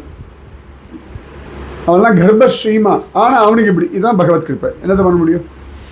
யாருக்கு எந்த விதமான கிருப்பை எப்படி பவிக்கும்னு தெரியாது. அத்தனை அழகா சாரூபிய முக்தியாம் துந்துகாரிக்கு. இல்லடான்னா இவ்வளவு அழகா கேட்டுட்டானே பாகவதம் அப்படின்னு. இப்போ கோகர்ணனுக்கு என்னடான்னா திரும்பி இன்னொரு சப்தாகத்தை உடனே ஒரு சப்தாகம் முடிச்சு அடுத்த சப்தாகம் உடனே பண்ண ஒரு ஆள் எனக்கு தெரிஞ்சு கோகர்ணன் மட்டும்தான். முதல் சப்தாகத்தில் துந்துகாரிக்கு மட்டும்தான் மோட்சம். 2ஆவது சப்தாகத்தில் சுவாமி வைகுண்டத்துலேருந்து அத்தனை பேரையும் கூட்டி இறங்கிட்டார். பிரகல்லாதன்லேருந்து மகாபலிலேருந்து துருவன்லேருந்து யோசனை பண்ணி பாருங்கள். கோகர்ணன் பிரயத்தனப்பட்டானே துந்துகாரிக்குன்னா அந்த பிரயத்தனத்துக்கு என்னடான்னா இவன் சப்தாகம் சூப்பராக பண்ணுறான்னு 2 தடவை ப்ரூவ் ஆனது கோகர்ணனுடைய சப்தாகத்துக்கு மட்டும்தான். மற்ற யாராவது சப்தாகம் பண்ணி ஒவ்வொரு சப்தாகத்தில் ஒவ்வொருத்தராக போனால் இதுமாதிரி ஒரு சப்தாகத்துக்கு கூப்பிடாதீங்க. யாரோ ஒருத்தர் பெயிண்டே இருக்காண்டு உலகத்தில். கோகர்ணனுடைய சப்தாகத்தில் தான் துந்துகாரி போனால் அவனுடைய அந்த பிரயத்தனத்துக்கு சுவாமி எல்லாரையும் கூட்டிட்டு இறங்கினார்னா அப்போ கோகர்ணனுக்கான பிரசாதம் என்னடான்னா 2 பாகவத சப்தாகம். 2 சப்தாகத்திலேயுமே பிரத்யக்ஷ மோக்ஷ அனுபவம். அவனோட அவ்வளவு பிரயத்தனத்துக்கு அத்தனை நாள் அவன் தபஸ் பண்ணதுக்கு ஊரூரா யாத்திரை அதெல்லாம் ஒரு பிரசாதம்னா இது இன்னொரு விதமான பிரசாதம். திருத்தராஷ்டிரன் பேர்பட்ட பிரசாதம் பகவான் அவனுக்கு கொடுத்துருக்கான். விதுரன்ற ஒருத்தன் பக்கத்திலேயே வச்சு நீதி, சஞ்சயன்ற ஒருத்தன் பக்கத்தில் வச்சே நீதி, கடைசியிலையும் விதுரனை வச்சு அழிச்சுட்டு போய் பத்ரிகாசிரமத்தில் தபஸ் பண்ணி சத்கதி. அவன் ஒரு பக்கம் மனசு இஷ்டத்துக்கு ஓடுறது, சகட்டு மேனிக்கு ஓடுறது, பிள்ளை பாசத்தில் விழுந்து மாட்டின்னு புலம்புன்னு கிடக்கிறான். ஆனாலும் பகவான் அவனுக்கு ஆப்பர்ச்சுனிட்டி கொடுத்துட்டே இருக்கார் பாருங்க. நிறைய ஆப்பர்ச்சுனிட்டி வருது இல்லையா நம்ம வாழ்க்கையில். ஏதோ ஒரு சத்சங்கம் நடக்கிறது, ஏதோ கோவிலுக்கு போகிறோம், ஏதோ ஒரு நாமஜபம் பண்ணுறோம், ஏதோ கீதை வாசிக்கிறோம், ஏதோ பாகவத், குடும்ப கஷ்டங்கள், கவலைகள், பிரச்சனைகள், சரீர வியாதிகள், மான அவமானங்கள், லாப நஷ்டங்கள் எல்லாம் இருக்கு. இதுக்கு நடுவில் மைக் வேணுமா? மைக் வேணுமா பேசுறதுக்கு? இல்லை, இங்கே நான் பேசின்னு இருக்கேன். அதை தாண்டி இல்லை, வேணா மைக் வேணா தந்துடுறேன். ராதே கிருஷ்ணா. சர்வத்திர கோவிந்தநாம சங்கீர்த்தனம் கோவிந்தா கோவிந்தா. அழகா பகவத் அனுபவம் ஒவ்வொரு விதமாக பிரசாதமாக கிடைக்கிறது. திருதராஷ்டிரனுக்கு அவ்வளவு தூரம் பகவான் எப்படியெல்லாம் கிருப்பை, அது பிரசாதம்னு பேர் வச்சுருக்கோம். அதான் பிரசாதம் புரிஞ்சுக்கணும் நீங்கள், அதுக்காக சொல்கிறேன். இத்தனை சஞ்சயன் திருதராஷ்டிரனோட வேலைக்காரன், வயிற்று பழப்பு இவ்வளோதான், உதர போஷணம். வயிற்றை போஷணம் பண்ணுறதுக்காக ஒரு வேலைக்காரன், திருதராஷ்டிரனுடைய வேலைக்காரன், ராஜாவுடைய personal secretary, personal assistant, personal driver, இப்படி வச்சுப்போம். ஆனால் மகா மோசமான ஒரு ராஜா, எல்லாருக்கும் தெரியும், தாரதராஷ்டிரன். அவன் பசங்களே அப்படி தான் இருக்காள். அவன் மனசே அவளுக்கு எவ்வளமாக இருக்குது, சுயநலமாகவே இருக்கான், வேறு எதுவும் யோசிக்கவே மாட்டேங்கிறான். ஹிருதயத்தில் அவ்வளவு பொறாமையான். அதான் திருதராஷ்டிர ரூபம். தம்பி பிள்ளைகள் சின்ன பசங்க, ஆனால் அவா மேல் அவ்வளவு பொறாமை. பொறாமைக்கு ஒன்றும் விவஸ்தையெல்லாம் கிடையாது. பொறாமை வந்து தன் ஏஜ்காராதான், தன்னை விட அழகாக இருக்கா, தன்னை விட நிறைய சம்பாதிக்கிறா, அப்படிலாம் கிடையாது. தன்னுடைய தம்பி பிள்ளைகள் அவர்கள் என் பிள்ளைக்கு போட்டியாக இருக்காளேன்னு அவா மேலே பொறாமை. என் பிள்ளையுடைய ராஜ்ய பரிபாலன ஆசைக்கு இவாளெல்லாம் இடைஞ்சல் பண்ணுறாளேன்னு வெறுப்பு. இல்லாட்டி திருதராஷ்டிரனுக்கு இவன் மேலே விருப்பத்துக்கு என்ன காரணம் இருக்குது? இத்தனைக்கு அப்பா இல்லாத குழந்தைகள், இங்கேயோ பாண்டிகேஸ்வரர் இருக்க வேண்டிய குழந்தைகள் பீஷ்மர் குழந்தை இங்கே இழுத்து வந்து விட்டுட்டார் அஸ்தினாபுரத்தில். அவள் பாட்டு அங்கேயே நிம்மதியாக இருந்திருப்பாள். ஏதோ 4 தானியத்தை சாப்பிட்டுட்டு, மில்லட்டை சாப்பிட்டுட்டு, கங்கையில் குடிச்சு நிம்மதியாக இருந்திருப்பாள். அங்கே ஏது பிடிச்சி இழுத்து கொண்டு இங்கே விட்டுட்டு அவ்வளோ கஷ்டம். அதில் அவ்வளோ கோபம் ஹிருதயத்தில் திருதராஷ்டிரன். இத்தனையும் அந்த குழந்தை டெய்லி வந்து நமஸ்காரம் பண்ணிட்டு இருக்கு. ஆனால் மனசுக்குள்ள அவ்வளவு பொறாமல், அவ்வளோ அசிங்கம் இருக்குது அவன் மனசில். காந்தாரிக்கு அப்படி தானே இருக்குது, ஒன்றும் குறைவெல்லாம் ஒன்றும் கிடையாது. அதனால் அந்த பொறாமைன்றது இவாளுக்கெல்லாம் பொறாமை இருக்குமாலாம் மட்டும் நினைக்காதீங்க. எந்த விஷயத்தில் வேணாலும் எப்படி வேணாலும் பொறாமை வரும், சந்தேகமே வேண்டாம். இது மனுஷ ஸ்வபாவம். இந்த இந்திரியங்கள், அந்த மனசு, அந்த குழப்பம், இது எல்லாம் சுழட்டி அடிக்கும். எப்படி வேணாலும் சுழட்டி அடிக்கும், ஞாபகம் வச்சுக்கோங்க. அப்போ இந்த சஞ்சயன் இதை தாண்டி அந்த ராஜாவிடத்தில் வேலை பண்ணிட்டு இருக்கான். வேதவியாசர் வரார், திருதராஷ்டிரத்தை கேட்குறார். இல்லை என்னென்னா, ஒருத்தர் கூட வேதவியாசரோட டிஸ்கஷனே பண்ணல. யாராவது ஒருத்தர் டிஸ்கஸ் பண்ணியிருக்கலாம்ல, என்ன பண்ணலாம், இந்த துரியோதனன் பண்ண மாட்டேங்கிறானே, ஒத்துக்க மாட்டேங்கிறானே, நீங்கள் ஒரு வார்த்தை சொல்லுங்கன்னு யாராவது வேதவியாசர்கிட்ட சொன்னால? யாராவது ஒருத்தர் வேதவியாசர், யுதிஷ்டன் போய் சொந்த தாத்தா தானே கேட்கலாம்ல, அது வேதவியாசர் பெரியவர் தானே, துரியோதனை யார் சொன்னால் ஒத்துக்க மாட்டேங்கிறான், நீங்கள் போய் சொல்லுங்கன்னு சொல்லலாம்ல. ஒருத்தருமே வேதவியாசர்கிட்ட கேட்கவே இல்லை. எங்கேயுமே கவனிச்சு பாருங்க, மகாபாரதத்தில் அவர்கிட்ட பஞ்சாயத்தே போல, போயிருந்தால் கதை மாறி இருக்கும். கேட்கவும் இல்லை, இவரிடத்த சஜஷனும் கேட்கல, இன்ஃபர்மேஷனும் கிடையாது. அவருக்காக விஷயம் தெரிஞ்சது. அவர் வந்து ஏண்டா ஆரம்பிக்கவே இல்லை. நீங்களாக முடிவு பண்ணியாச்சு, நீங்கள் தீர்மானம் பண்ணியாச்சு, சரி திருதராஷ்டிரன் இடத்துல மட்டும் உனக்கு யுத்தம் பார்க்கணுமா, ஆசீர்வாதம் பண்ணுறேன்னு வந்தேன். சண்டையை நிறுத்துகிறேன் பேர் வழின்னு வரல. நான் 2 பேர்கிட்ட பேசுகிறேன். நான் என்கிட்ட கேட்கப்படாதடா குழந்தைகளை, கேட்கலை, எனக்கு விலை இல்லை, என் இடத்துல அபிப்பிராயம் கேட்கலை, நான் ஒதுங்கி நிற்கிறேன். இது அழகாக புரிஞ்சுக்கணும். அபிப்பிராயம் கேட்கலை, உங்களுடைய அபிப்பிராயத்துக்கு விலை இல்லை, உங்களுடைய வார்த்தைக்கு அங்கே ஒரு மரியாதை இல்லைன்னா, யாரா வேணா இருக்கட்டும்,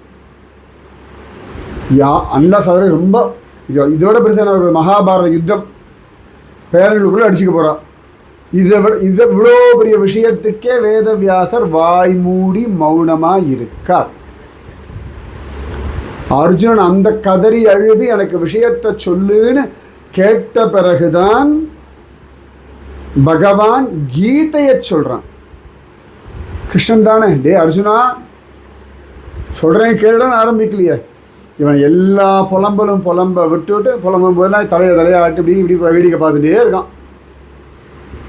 கார்பண்ய தோஷன்னு காலில் விழுந்த பிறகு பிரிச்சாமி எனக்கு சொல்லு கேட்ட பிறகுதான் கிருஷ்ணனே வாயை திறக்கான். சுவாமியே அவரிடத்துல கேட்டால் தான் வாயை திறக்கிறார். திரௌபதி கூபர்மணி புடவை ஒன்று வரல, கோவிந்தா புண்டரீகாட்சா ரக்ஷமாம் சரணாகதம். அதாவது கை குழந்தையா இருந்தால் கேட்காம பண்ணலாம், ஏன்னா அதுக்கு தெரியாது. அதுக்கே அழுதாதான் பால் கொடுக்கணும், அழுதாதான் அதை கொஞ்சம், அழுதாதான் அதுக்கு சூச்சு போயிருக்கான் துணியை மாத்திரம். வாயுள்ள பிள்ளை பிழைக்கும். கேட்கணும், ஆயுதம் நன்னா கேளு, தப்பே கிடையாது. திரௌபதி திரும்ப திரும்ப கேட்டுதானே இருக்கா கிருஷ்ணனை. துர்வாசர் வந்துவிட்டார், அக்ஷய பாத்திரம் காலி ஆகிடுது. கிருஷ்ணா பாத்திரத்தை கையில் வச்சுருந்தேன். கிருஷ்ணா உனக்கு தெரியாதா, நீங்கள் துர்வாசர் வருவார் உனக்கு தான் முன்னாடியே தெரியுமே, நீ முன்னாடியே என்கிட்ட சொல்லப்படாதா? அப்போ நான் இன்னும் கொஞ்சம் சாப்பாடு வாங்கி வச்சுருப்பேனே, இல்லாட்டி பாத்திரத்தை அலம்பாமல் வச்சுருப்பேனே. நம்ம இப்படி தான் புலம்பிட்டு இருக்காங்க. முன்னாடியே தெரிஞ்சவள் நல்லா இருந்திருக்கும், முன்னாடியே மாறி இருக்கலாமே, முன்னாடியே சரி பண்ணியிருக்கலாமே. இப்போ இப்படி நடந்தாச்சு, இதுதான் சிச்சுவேஷன். அக்ஷய பாத்திரம் கையில் இருக்குது, ஆனால் பிரயோஜனம் இல்லை. துர்வாசர் வந்தாச்சு, குளிக்க போயிருக்கார், வரும்போது சாப்பாடு போடணும். கிருஷ்ணா காப்பாத்து. அந்த சமயத்தில் கூப்பிடுற உடனே கிருஷ்ணன் ஓடி வரானா இல்லையா? ஸோ இது ஏன் நடந்தது, ஏன் நடக்கலை, நீ முன்னாடியே காப்பாற்றிருக்கப்படாதா, நீ முன்னாடியே பண்ணியிருக்கப்படாதா, அதெல்லாம் இப்போ இதுதான் சிச்சுவேஷன்.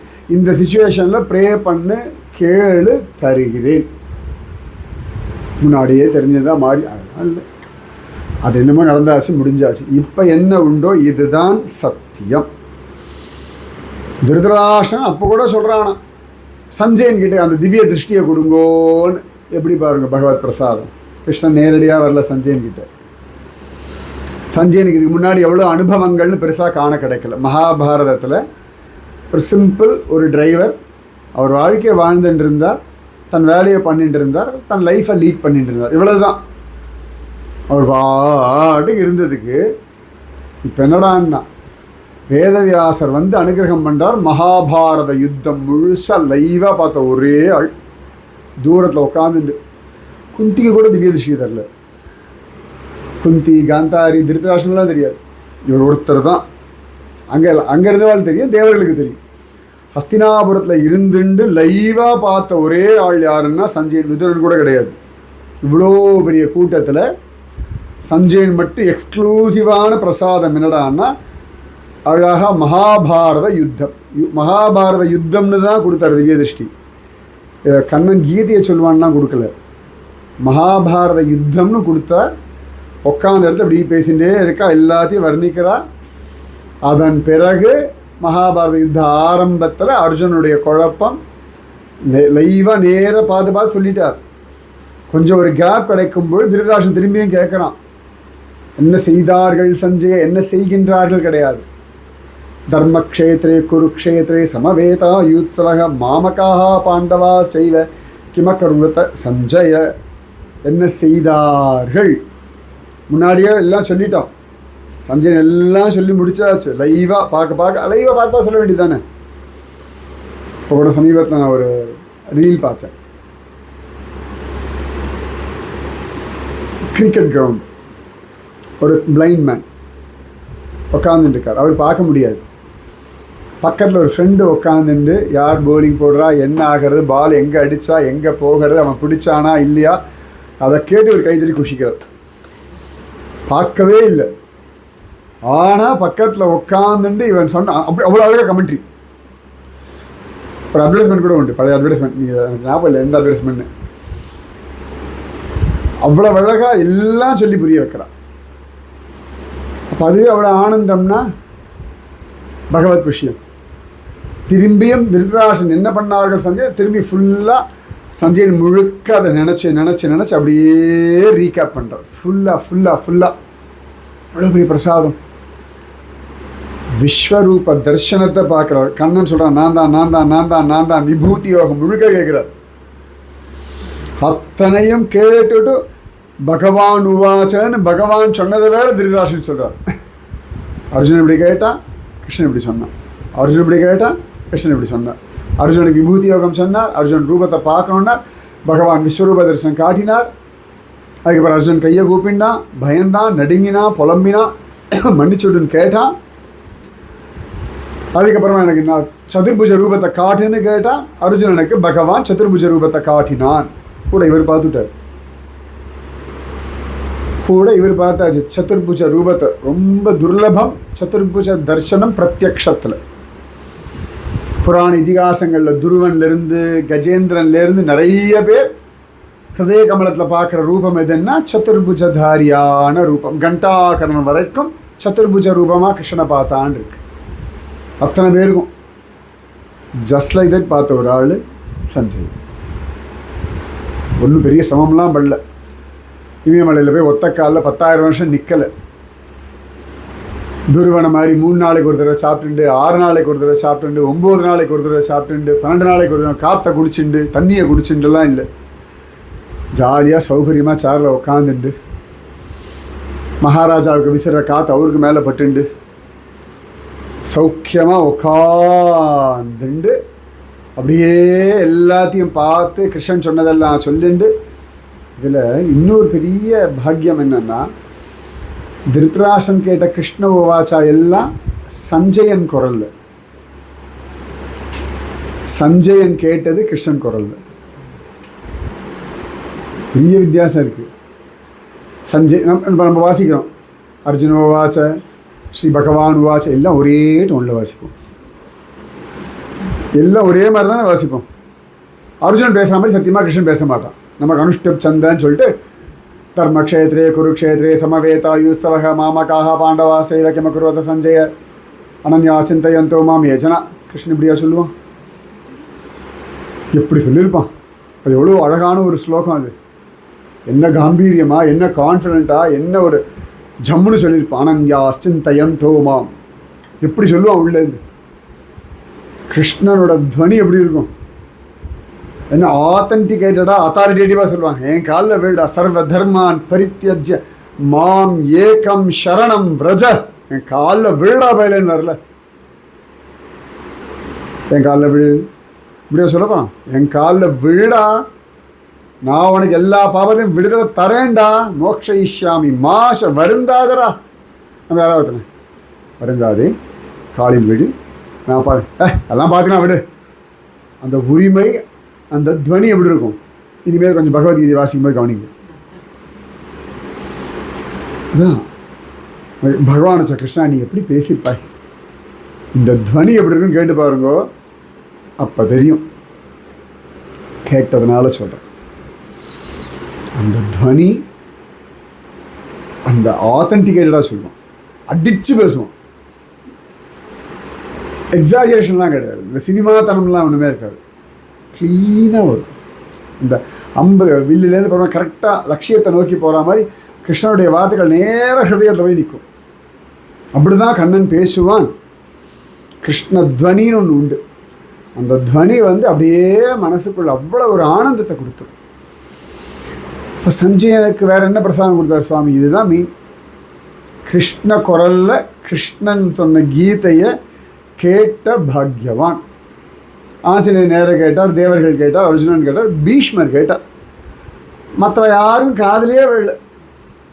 யுதிஷ்டன், பீமன் எல்லாம் பக்கத்தில் தான் நிற்கிறான். என்னமோ பேசிட்டு இருக்கா கிருஷ்ணன் அர்ஜுனனும். அவன் ஏதோ கையை கூப்பிட்டு இருக்கான், அவன் ஏதோ சொல்ல. ஒருத்தர் கூட விஸ்வரூப தரிசனம் கூட தெரியல. என்ன அநியாயம், எல்லாம் பக்கத்தில் நிற்கிறான். அதே குருக்ஷேத்திர பூமி தான் நிற்கிறா, பக்கத்தில் தான் நிற்கிறா. இந்த ஒரு பெரிய டிஸ்பிளே வச்சோன்னு எல்லாரும் தானே தெரியணும். அது எப்படி ஒரு 5 பேர் மட்டும் தெரியும்? அது 5 பேர் தெரியாமல் இருக்குமா? எல்லாருக்கும் தானே தெரியணும். ஆகாச ஒரு விமானம் போகிறது, கீழே ஒரு 5000 பேர் நிற்கிறான். 5000 பேருக்கும் ஃப்ளைட் தெரியும் இல்லை? ஆகாசத்தில் போகிற அது எப்படி தெரியல?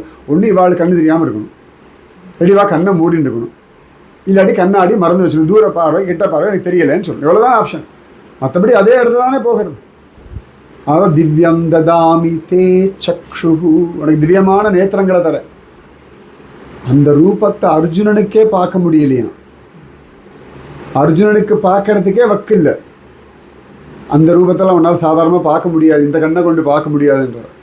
ஆனால் இங்கே உக்காந்துண்டு அதே சமயம் சஞ்சயா திவ்யம் ததாமி இல்லை இங்கே சொல்லும்போது சஞ்சய் நினச்சிடுவானா கிருஷ்ணன்.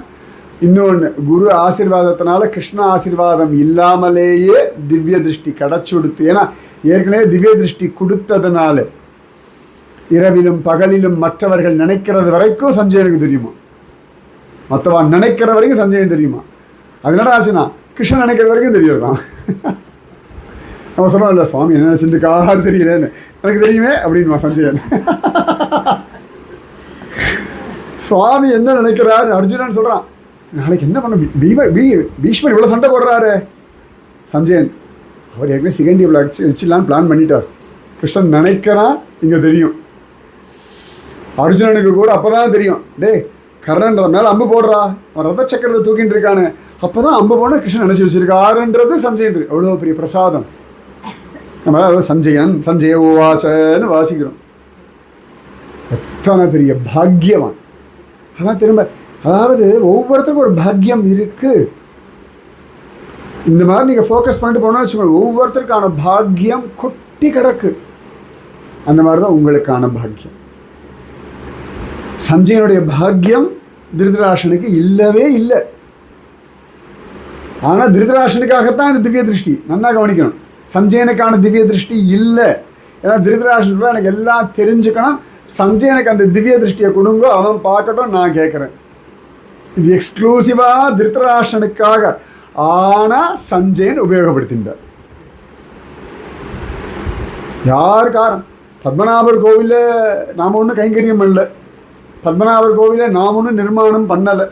மேக்ஸிமம் 50 100 காணிக்கு போட்டோம்னா பாக்கியம். யாராவது தெரிஞ்சவா வந்தாங்கன்னா 500 ரூபாய் டிக்கெட் எடுத்துகிட்டு போனாங்கன்னா பாக்கியம். எத்தனை பேர் டெய்லி 500 ரூபாய் டிக்கெட் எடுத்து பத்மநாபரை பார்க்க தயாராக இருக்க? கை தூங்குங்கோ. ஒரு ஆள் கை தூக்க மாட்டேன், நிச்சயமாக எனக்கு தெரியும். ஒரு ஆள் தூக்க மாட்டேன். ஐயோ அது எந்த இவ்வளோ வேலையெல்லாம் ரொம்ப ஜாஸ்தி. அது உங்கள் அது சரி தப்புலாம் சொல்லுவார். ஜென்ரலாக சொல்ல நிச்சயமாக அப்படியெல்லாம் வேண்டாம். பரவாயில்ல, நான் போய் பிரதட்சணம் பண்ணிட்டு வரேன், இல்லாட்டி ஆறாட்டுக்கோ வேட்டைக்கோ சுவாமி வருவா பார்த்துக்கிறேன், என்றைக்கு கூட்டம் இல்லையோ அன்றைக்கே பார்த்துக்கிறேன், இல்லாட்டி மனசுலேயே சுவாமி நினச்சிட்டா போதும். மனையேவ மனுஷானம் காரணம். அது பக்திக்கும் உண்டு, பந்த மோக்ஷயோகம் உண்டு, எங்கே இருந்தாலும் நினைக்கலாம். சஞ்சயன் அவ்வளவு அழகாக அதை உபயோகப்படுத்திண்டு கிருஷ்ணனுடைய ஹிருதயத்தில் என்ன நினைக்கிறார் வரைக்கும் தெரியுது. யுத்தமே முடியும், அதுக்குள்ள பகவத்கீதை முடியும் பொழுது அர்ஜுனன் சொல்லுவான், எங்கே கிருஷ்ணன் இருக்கானோ எங்கே அர்ஜுனன் இருக்கானோ அங்கே தான் ஜெயம். முடிச்சுட்டான். யுத்தம் ஆரம்பிக்கிறதுக்கு முன்னாடி கீதை, யுத்தத்தின் நடுவில் இல்லை கீதை, தெளிவாக சொல்கிறான். எங்கே கண்ணன் இருக்கானோ, எங்கே தனுர்தாரியான அர்ஜுனன் இருக்கானோ, தனஞ்சயன் இருக்கானோ அங்கே தான் ஜெயம். முடிச்சுட்டு அதுக்கப்புறம் ராஜா கிட்ட சொன்ன அவ்வளோ தைரியம் வேணும். உன் பிள்ளைகள் தோற்று போக போகிறாங்கன்னு சொல்கிறார். ஒன்றும் பண்ண முடியல. உடனே திருதராஷ்டிர கத்தியிருந்து சீவலாமேன்னா சீவ முடியலையாம். அதான் பிரசாதம். பிரகலாதன் எத்தனை விதமாக இரண்யகசிபு கொல்ல பார்க்குறான். பிரகலாதனுக்கு தனியாக ஒரு லட்டு ஒரு பூந்தி கொடுத்தார், ஒரு பாயசம் கொடுத்தாருனே இல்லை. அவனோட மரணத்திலிருந்து காப்பாற்றினே வந்தார் இல்லையா சுவாமி, அதுவே பிரசாதம். மாற்றி மாற்றி ஒவ்வொரு விஷயத்துலையும் உங்களை காப்பாற்றி காப்பாற்றி காப்பாற்றி கொண்டு வந்து இவ்வளோ தூரம் உட்கார வச்சிருக்காரு இல்லையா, பிரசாதம். ஒரு 3 மாதத்துக்கு முன்னாடி வீட்டில் கால் நீட்டி உட்காந்துட்டு இருந்தேன். இன்றைக்கி இங்கே பத்மநாபன் அவனுடைய சந்நிதியில் உட்கார வச்சு உபன்யாசம் பண்ண வைக்கிறானே, பிரசாதம். இல்லாட்டி ரொம்ப நேரம் உட்காரக்கூடாது, கால் நீட்டின்னு இருக்கணும், கீழே காலை ஊனப்படாது, காலை மடக்கக்கூடாது, இவ்வளோ பெரிய கட்டை போட்டு உட்காந்துருந்தேன் நான். இன்னொரு ஏப்ரல் 15 தேதிக்கு அப்புறம் பார்க்கலான்னு டாக்டர் சொன்னார். ஆப்ரேஷன் பண்ண உடனே நான் கூட கேட்டேன், ஏப்ரல் எவ்வளோ நாள்னு. இப்போ ஆப்ரேஷன் ஆகிருக்கு, ஜனவரி 19 ஆகிருக்கு. ஏப்ரல் 19க்கு நீங்கள் யாத்திரை போகணுன்னு சொன்னால் பார்க்கலாம், கேரண்டிலாம் கொடுக்கல, பார்க்கலான்னு. ஆனால் அதுக்கு 1 மாதத்துக்கு முன்னாடியே பகவான் கிளம்பி எல்லாத்தையும் பண்ண வச்சுட்டான்னா அதான் கிருப்பை. இதுவே பிரசாதம். லட்சதீபத்துக்கு வரணும், ரொம்ப ஒத்த காலம் தான் நின்றுது உண்மையாகவே. 2 காலம் நிற்க முடியலை, லட்சதீபத்துக்கு வர முடியலை. ஆராட்டு வேட்டைக்கு வரமாட்டேன்னு நினச்சிட்டு இருந்தேன். கிளம்புறா பையன் பெங்களூர் இப்படி டைவர்ட் பண்ணி விடு. அதான் பிரசாதம். ஆனால் சரி அதெல்லாம் முடியாது. நம்ம ரொம்ப நாள் கழிச்சு வெளில போகிறோம்.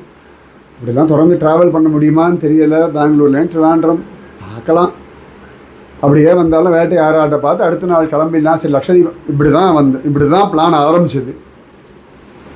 அது என்னடான்னா ஒவ்வொன்றா கேட்கும்போது கூட நான் சொன்னேன், இந்த வாட்டி 2 வேளை சத்சங்கம்லாம் எங்கேயும் வச்சுக்கிறது இல்லை, ஒரு வேளை தான் சத்சங்கம். ஏன்னா திருவண்ணாமலை ஆதி காலத்துலேருந்து 2 வேளை 3 வேளை சத்சங்கம் வச்சு தான் பழக்கம். இந்த ஒரு வேளை சத்சங்கம் மட்டும் பழக்கமே கிடையாது நமக்கு. காத்தால் ஒரு சத்சங்கம் வச்சுட்டு ஆகணும், வெயிலோ மழையோ என்ன இருந்தால். இந்த வாட்டி கிடையாது.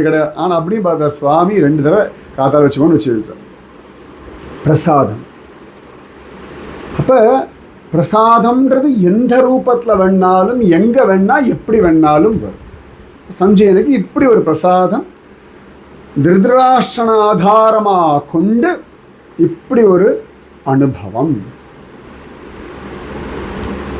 சமயத்தில் பறிக்கிறதும் பிரசாதம்,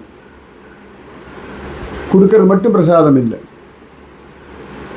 கோபி வஸ்திராபரணம், வஸ்திரத்தை அபகரிக்கிறானே அது பிரசாதம் தானே. 30 நாள் குளிச்சதுக்கு என்னடானா ட்ரெஸ்ஸு தூக்கின்னு போயிடுவேன்னு. 30 நாள் கஷ்டப்பட்டு காத்தியாயினி மகாமாயே மகாயோகி நதீஸ்வரி நந்தகோபசுதம் தேவி பதிமே குருத்தே நமக. ஒரு நாள் கூட காத்தியாயினி பிரத்யட்சமாக வரல.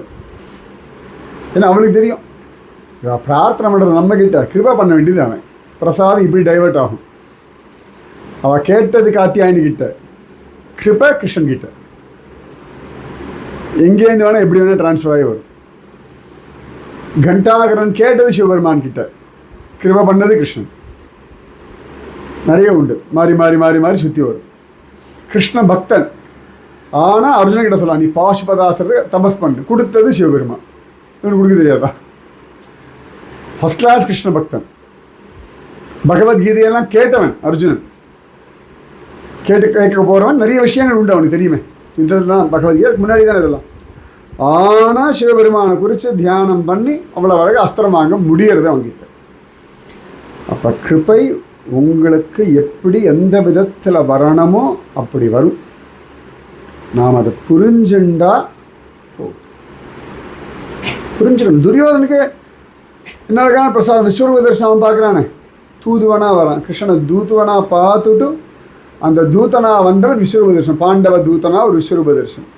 என்ன அநியாயம். துரியோதனுக்கு அவன் ரொம்ப ஜாஸ்தி. என்ன ஒத்துக்கவே முடியல.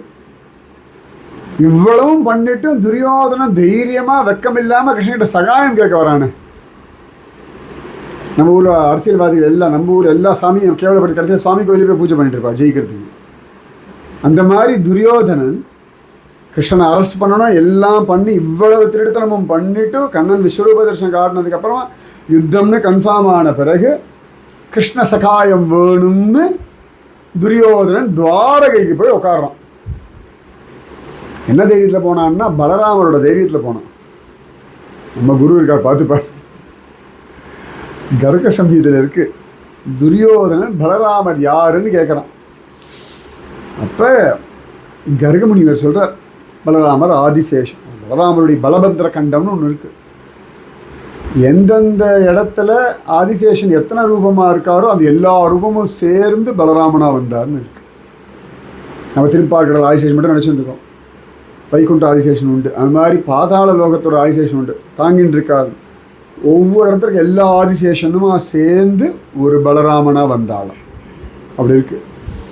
அப்போ சொல்கிறா கர்க சம்பியதில், துரியோதனா நீ ஆதிசேஷன் ரொம்ப பிரியமானவன், நீ கலி ரூபமானவன். அவர் கிளம்புறாருன்னு எனக்கு உங்களை பிரிய முடியாதுன்னு சொன்னாய். உன்னையும் கூட்டுண்டு வந்தாய். நீ மாயையில் மறந்துட்டாய்.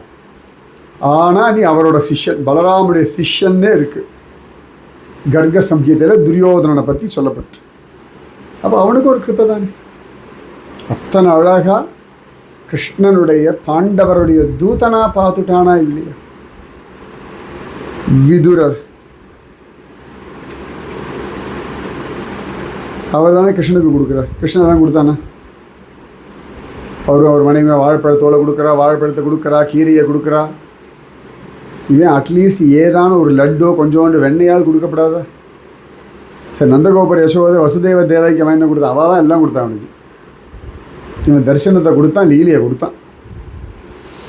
கோபிகைகள் விரதம் இருந்ததுக்கு வஸ்திரத்தை அழகாக அபகரித்து அவளுடைய ஷரீர அபிமானத்தை போக்க வச்சு, இந்த ஷரீரம், இந்த மனசு, இந்த இந்திரியங்கள் எல்லாம் என்னுடையதுன்னு ஏற்றுண்டான்.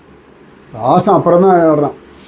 இவ தலைக்கு மேலே கையை கூப்பி கண்ணன் முன்னாடி நின்னோடனே நீ என்னை சேர்ந்தவள்னு கண்ணன் சுவாதீனம் எடுத்துட்டான். நீ என்னுடையவள்னு எடுத்துட்டானோ. அசுல்க தாசிக்கான் தீர்மானம் பண்ணிட்டானோ. அவ்வளோ பெரிய பிரசாதம், அவ்வளோ பெரிய பிரசாதம். ஆனால் இவ யாரையும் மதுரா போகும்போது கூட்டிகிட்டு போகல. காசை மாடியாச்சு, வாங்கோடி கூட்டிட்டு போக வேண்டியதானே. காசு ஆடியாச்சு, பிரசாதம் கொடுத்தாச்சு, அதை நினச்சிட்டு வாழ பழகு. இவ்வளவு அனுபவம் கொடுத்துருக்கேன், இந்த லிஸ்ட்டு போட்டு இனிமேல் யோசி. ஏன்னா அனுபவம் கொடுத்துட்டே இருந்தால் தெரியாது. கொஞ்சம் பிரேக் பண்ணால் தான், கேப் கிடைக்கும் பொழுது தான் கிடைச்சதை அனுபவிப்போம். கண்டினியூஸாக ஒன்று கிடச்சிட்டே இருக்கு வச்சுக்கோங்களேன், அதெல்லாம் கிடையாது. அது சிலதெல்லாம் உலகத்தில் ஒரு விசித்திரம். இது என்ன உலக இயற்கைன்னு வேறு நம்மாழ்வார். பெரிய பாலைவனம், அதுவும் தண்ணியுடைய மகாத்மியம் சொல்லும், கடலும் சொல்லும். குடிக்க தண்ணி இல்லையே, இவ்வளோ தண்ணி இருக்குது, குடிக்க தண்ணி இல்லை, அதுவும் சொல்லும். இவ்வளோ தண்ணி இருக்கே அப்படின்னா குடிக்க முடியலையே. பாலைவனம், தண்ணியே இல்லை, ஐயோ குடிக்க தண்ணி இல்லையே. என்ன அதிசயம் பகவான், என்ன அழகாது. இது என்ன சொல்கிறது, நம்ம டீசாலினேஷன்லாம் பண்ணுறோம், அது அடுத்த விஷயம். ஆனால் அள்ளினோம் குடித்தோன்னு இல்லையே. தாகத்துக்கு உப்பு தின்னாமல் தண்ணி, அப்புறம் உப்பு தண்ணி எப்படி குடிக்க முடியும்? உப்பு தின்னா தண்ணி குடிப்போம், உப்பு தண்ணியே எப்படி அள்ளி அள்ளி குடிக்க முடியும்? அதுதான் பகவானுடைய லீலைகள். இதெல்லாம் தான் பிரமிப்பாக இருக்குது உலகத்தில். உலகத்தில் இவ்வளோ விஷயங்கள் இருக்குது. அதனால் கோபிகளிடத்தில் அந்த வஸ்திரத்தை அபகரித்து அவளுக்கு தன்னை பிரசாதமாக அவளை ஏற்றுக்கிறதே பிரசாதம். உங்களை நான் ஏற்றுக்கிறேன், அதாவது நீ பண்ண இந்த 30 நாள் விரதத்தை நான் அக்செப்ட் பண்ணிட்டேன்னு ஒரு கேரண்டி. அக்செப்ட் பண்ணிட்டேன். ஆனால் ராசம் ஆடுறது இன்னொரு 10 மாதம் ஆகும். மார்கழியிலேருந்து காத்துன்று அப்படின்னு சொல்லிட்டான். சரத்காலம் 10 மாதம் காத்துட்டுருக்கு. அதன் பிறகு தான் ராசம். அவ்வளோதான். ரிஷிகளுக்கு, தண்டகாரண்ய ரிஷிகளுக்கு ராமச்சந்திரமூர்த்தி அவளாம் ஆலிங்கம் பண்ண ஆசைப்படுறான். கட்டாயம் பண்ணிக்கிறேன், இப்போ இல்லை கிருஷ்ணாவதாரத்தில். அப்போதைக்கு பிரசாதம் என்னன்னா, கேரண்டி கொடுத்துட்டேன், உன நான் ஆலிங்கனம் பண்ணிப்பேன்னு ஒரு கேரண்டி. அப்போதைக்கு அதான் பிரசாதம். அந்த யுகம் முடிஞ்சு, அந்த அவதாரம் முடிஞ்சு, திரும்பி இவன் கிருஷ்ணனா வந்து பிறந்து வளர்ந்து, அப்புறம் அவளும் கோபி, அதுக்கு அவள் திரும்பி ஒரு ஜென்மா எடுத்து நல்லா ஜாலியாக காட்டில் இருந்து வாழை கொண்டு வந்து மாட்டுக்கார கூட்டத்தை விட்டு மாட்டை குளிப்பாட்டின்ட்டு சாணியை அள்ளிண்டு பாலை கறந்துட்டு இருந்த கூட்டத்துக்கு தானே பண்ணிட்டு இருந்தா. சாணி அள்ளிண்டு மாட்டை குளிப்பாட்டின்ட்டு பாலை கடந்துட்டு தயிரை கடைஞ்சிண்டு இப்படி இருந்து என்னடான்னா வா ராசம் ஆடலாம். எவ்வளோ பெரிய பிரசாதம் சொல்லுவோம். இதெல்லாம் ஒன்றும் போய் லாய்க்கல் போய் மாடு மேய்க்க போகணும். அவெல்லாம் மாடு மேய்ச்சதுக்கு பரபிரம்மம் கிடச்சிடுது. அந்த கோபருடைய அந்த கோப குழந்தைகள்லாம் மாடு மேய்க்க போய் கிருஷ்ணனோடு அடித்து பிடிச்சி குத்தி விளையாடுறது. எவ்வளோ பெரிய பிரசாதம் அவளுக்கு. பிரசாதம் அபகரிச்சும் கொடுப்பான், திருடியும் கொடுப்பான், தள்ளியும் கொடுப்பான். உடனேதான் கிடையாது. ஆரம்பத்தில் சொன்ன திருப்பதி லட்டுவா திருப்பதி பெருமாள் தரிசனமா, அந்த மாதிரி தான். பத்மநாப கிருப்பை இந்த வாட்டி வந்துட்டு ஒரே ஒரு தடவை தான் பத்மநாபர் சந்நிதியில் ஏறி பத்மநாபரை பார்த்துருக்கு. இத்தனை நாள் டெய்லி காத்தால ஒரு தடவை சாயங்காலம் ஒரு தடவையாவது பார்ப்பேன். இந்த தடவையில் இந்த 2 நாள் முன்னாடி இப்போ தான் போய் பத்மநாபரை ஒற்றைக்கல் மண்டபத்தில் நின்று விஸ்ராந்தியாக பார்த்துட்டு உண்டு. ஆனால் எதிர் சேவையெல்லாம் பார்த்துட்டேன். பத்மநாபர் ஆராட்டு முடிச்சுட்டு வரும்பொழுது அது ஒரு பாக்கியம். எனக்கு பின்னாடியே தானே போயிருக்கு, எதிர் சேவைக்கு போய் நின்னதில்லை. இந்த வாட்டி கோவிலுக்குள்ள வரா எப்படி இருக்கா அப்படின்னு ரிசீவ் பண்ணுற பாக்கியத்தை கொடுத்தான். அவன் கூடவே போயிருக்கேன், கூடவே போய் குளிச்சிருக்கேன். அது நான் இந்த வாட்டி எதிர்க்க நில்லு போதும், நான் போயிட்டு வரேன். நான் உள்ளே வரும்போது வெடியெல்லாம் போடுவேன். வெடி சத்தம் கேட்டுவிட்டு பேண்டு வாத்தியம் கேட்டுவிட்டு யானை வரதை பார்த்துட்டு உள்ளே போய் நின்னா அழகாக வான்னு ரிசீவ். இது ஒரு அனுபவம். ராஜாவோடையும் பின்னாடி நடந்து போயிருக்கேன், கூடத்தில் இன்னும் பார்த்துருக்கேன். பகவான் எப்படியெல்லாம் கிருபை பண்ணுறான். புஷ்பாஞ்சலி சுவாமி பக்கத்தில் நின்று காணிக்கையும் போட்டிருக்கேன், இந்த பக்கத்தில் ஓரத்தில் நின்று எல்லாம் பண்ணியிருக்கான் சுவாமி. அப்போ கிருபை மாறிண்டே இருக்கு. இந்த பிரசாதம் ஒவ்வொரு காலகட்டத்துக்கு ஏற்ற மாதிரி பகவான் கொடுத்துட்டுருக்கான். பீஷ்மருக்கு அம்பு படுக்கிற ஒரு கிருப்பை, அது மட்டும் தான் பிரசாதமா இல்லையா அவருக்கு? யுத்தம் பண்ணும் பொழுது எதிர்க்க நின்று அவர் பெரியவர், சண்டை போடும்போது அம்பெல்லாம் அங்கே போயிட்டு இருக்கு, கண்ணெல்லாம் கிருஷ்ணன் கிட்ட இருக்கு. வச்சு ஒரு அம்பு கூட கிருஷ்ணன் மேலே படுற மாதிரி வச்சுக்க மாட்டேங்கிறார், சர்வ ஜாக்கிரதையே அடிக்கிறார். சில சமயத்தை வேணுட்டே விடுறாரு, என்ன பண்றான் இவனுக்கு தான் தெரியுமே. அவனை வெறுப்பேத்தி அவனை ஆயுதம் எடுக்க வச்சுட்டார். பீஷ்மருக்கு வேற என்ன பிரசாதம் வேணும் லைஃப்ல? ஆயுதம் எடுக்க வைப்பேன் இவர் பண்ண சத்தியத்துக்காக தன் சத்தியத்தை விட்டுட்டானே. இப்போ சுவாமியுடைய கிருபையை பார்த்துக்கோங்க, எவ்வளோ தூரம் எளிமை சௌலபியம். என் பக்தனுடைய வாக்கு பொய்க்கக்கூடாது, என் வாக்கு பொய்யானாலும் பரவாயில்லைன்னு ஆயுதம் எடுத்துட்டானே. இந்த ஒரே ஒரு பீஷ்மருக்காக தன்னுடைய சத்தியத்தை விட்டான்னா அவன் எவ்வளோ பெரிய பக்த வத்சலன்னு பார்த்துக்கோங்க. இந்த மாதிரி நிறைய விஷயங்கள் நமக்கு தகுதியே இல்லைனாலும் நாம கேட்டோம், அவனுக்கு நம்ம மேல அக்கறையும் அன்பும் உரிமையும் இருக்கிறதுனால தன்னுடைய சங்கல்பத்தை விட்டு கூட நமக்காக எல்லாம் செய்கிறான். புரிஞ்சுக்கோங்க, நிறைய விஷயங்கள் நமக்கு தகுதியே கிடையாது. இந்த குழந்தை ஐஃபோனை கேட்குறது அப்பா கிட்ட, 2 வயசு குழந்தை, அதுக்கு எதுவும் கையில் என்ன பிடிக்க கூட தெரியாது, டப்புன்னு கீழெல்லாம் போட்டுரும். ஆனால் அப்பா தைரியமாக கொடுக்குறாரு. என்னடா என் குழந்தை உடைச்சா உடைக்கிட்டோம், பார்த்துக்கிறேன் நான், ஒன்றும் கவலை இல்லை. தாத்தா படம் என்ன வேலை தெரியுமா, அது போய் குழந்தைகிட்ட கொடுக்குறிய, என் குழந்தையோட அது பெருசு இல்லை. அதெல்லாம் மேலே ஸ்க்ராட்ச் கார்டெலாம் போட்டிருக்கேன், ஒன்றும் ஆகாது, நான் பார்த்துக்கிறேன். அது என்னமா ரசிக்கிறது? தாத்தா பாட்டிகள் உங்கள் மூக்கு கண்ணடியை யாரையா எடுக்க விட்டுருவேள்? பேரன் பேத்திக்கிட்ட காப்பாற்றிடுவேள்? முடியவே முடியாது. இந்த தியானம் பண்ணும், நேராக வந்து அப்படி கண்ணாடியை தான் விடுங்க. யாரையோ அவங்க பொட்டு எடுக்க விட்டுருவேள்? குட்டி குழந்தைகள் நம்ம கையில் முதல்ல பொட்டு தான் எடுக்கும். என் திருமணம் யாரும் அழிச்சிட முடியுமா?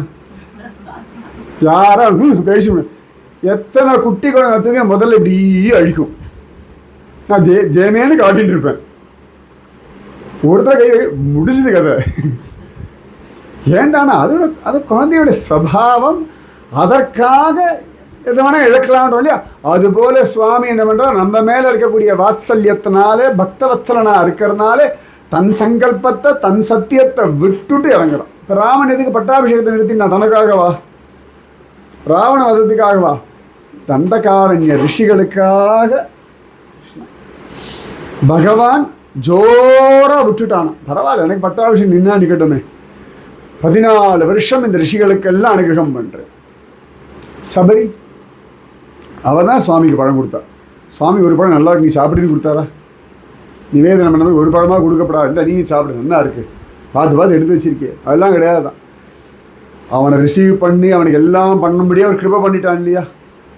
அத்தனை பெரிய ரிஷியினுடைய ஆசிரமத்தில் மதங்க முனிவர் நிற்க முடியாதா? ராமா கொஞ்சம் இருந்துட்டு போகிறோன்னு சொல்ல முடியாதா? பகவான் சொன்ன, நீ கிளம்பு அவன் சபரியை நிற்க வச்சுப்போ, நான் பார்த்துக்கிறேன். ஒரே ஒரு சபரியை நிற்க வச்சுட்டு அவர் போயிருக்கார். சபரி அவ்வளவு அழகாக நின்று ராமச்சந்திர மூர்த்திக்கு எல்லாம் கொடுத்துட்டு திருப்தியானெல்லாம் கேட்டு பகவானை பார்த்து திருப்தியான்னு கேட்ட ஒரே ஒருத்தி அவன் மட்டும்தான். நம்மெல்லாம் கேட்குறோமா திருப்தியா? சீடை பண்ணனே திருப்தியா? பாயசம் பண்ணனே திருப்தியா? பழம் வச்சேனே பழுத்திருக்கா திருப்தியான்னு கேட்குறோமா?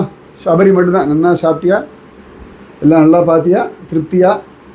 திருப்தி, அப்போ நான் கிளம்பிடுமான்னு கேட்குறா. சபரி மோக்ஷ சாட்சி பூதக, சாட்சியாக நிற்கிறான். அவ்வளோ பெரிய அனுகிரகம். மதங்க மகரிஷிக்கு வந்து நிற்கலை, குருவுக்கு வந்து நிற்கலை, சிஷ்யைக்கு வந்து நின்றுருக்கான். கிளம்பு. கூட யார்?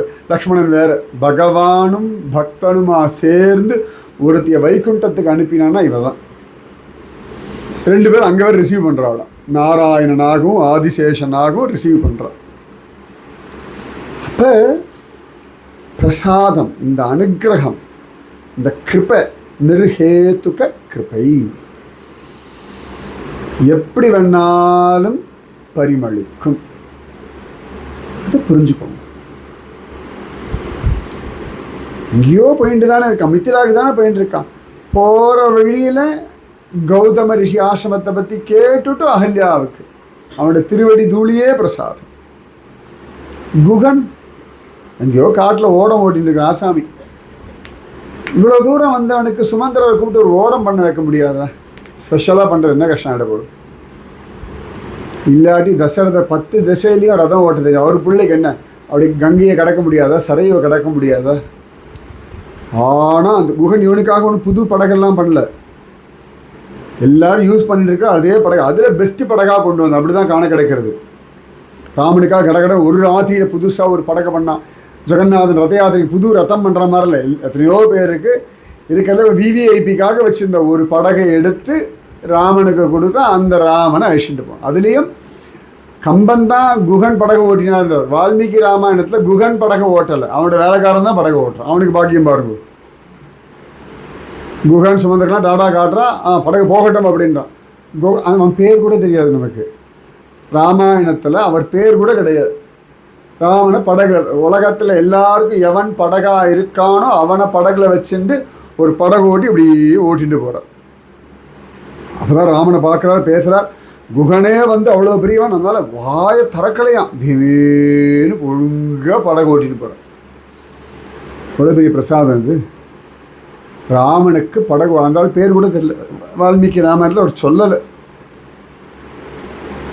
ஐயோ, ஒரு குகனோட வேலை செஞ்சதுக்கு ராமனுக்கு படகு ஓற்ற பாக்கியம்.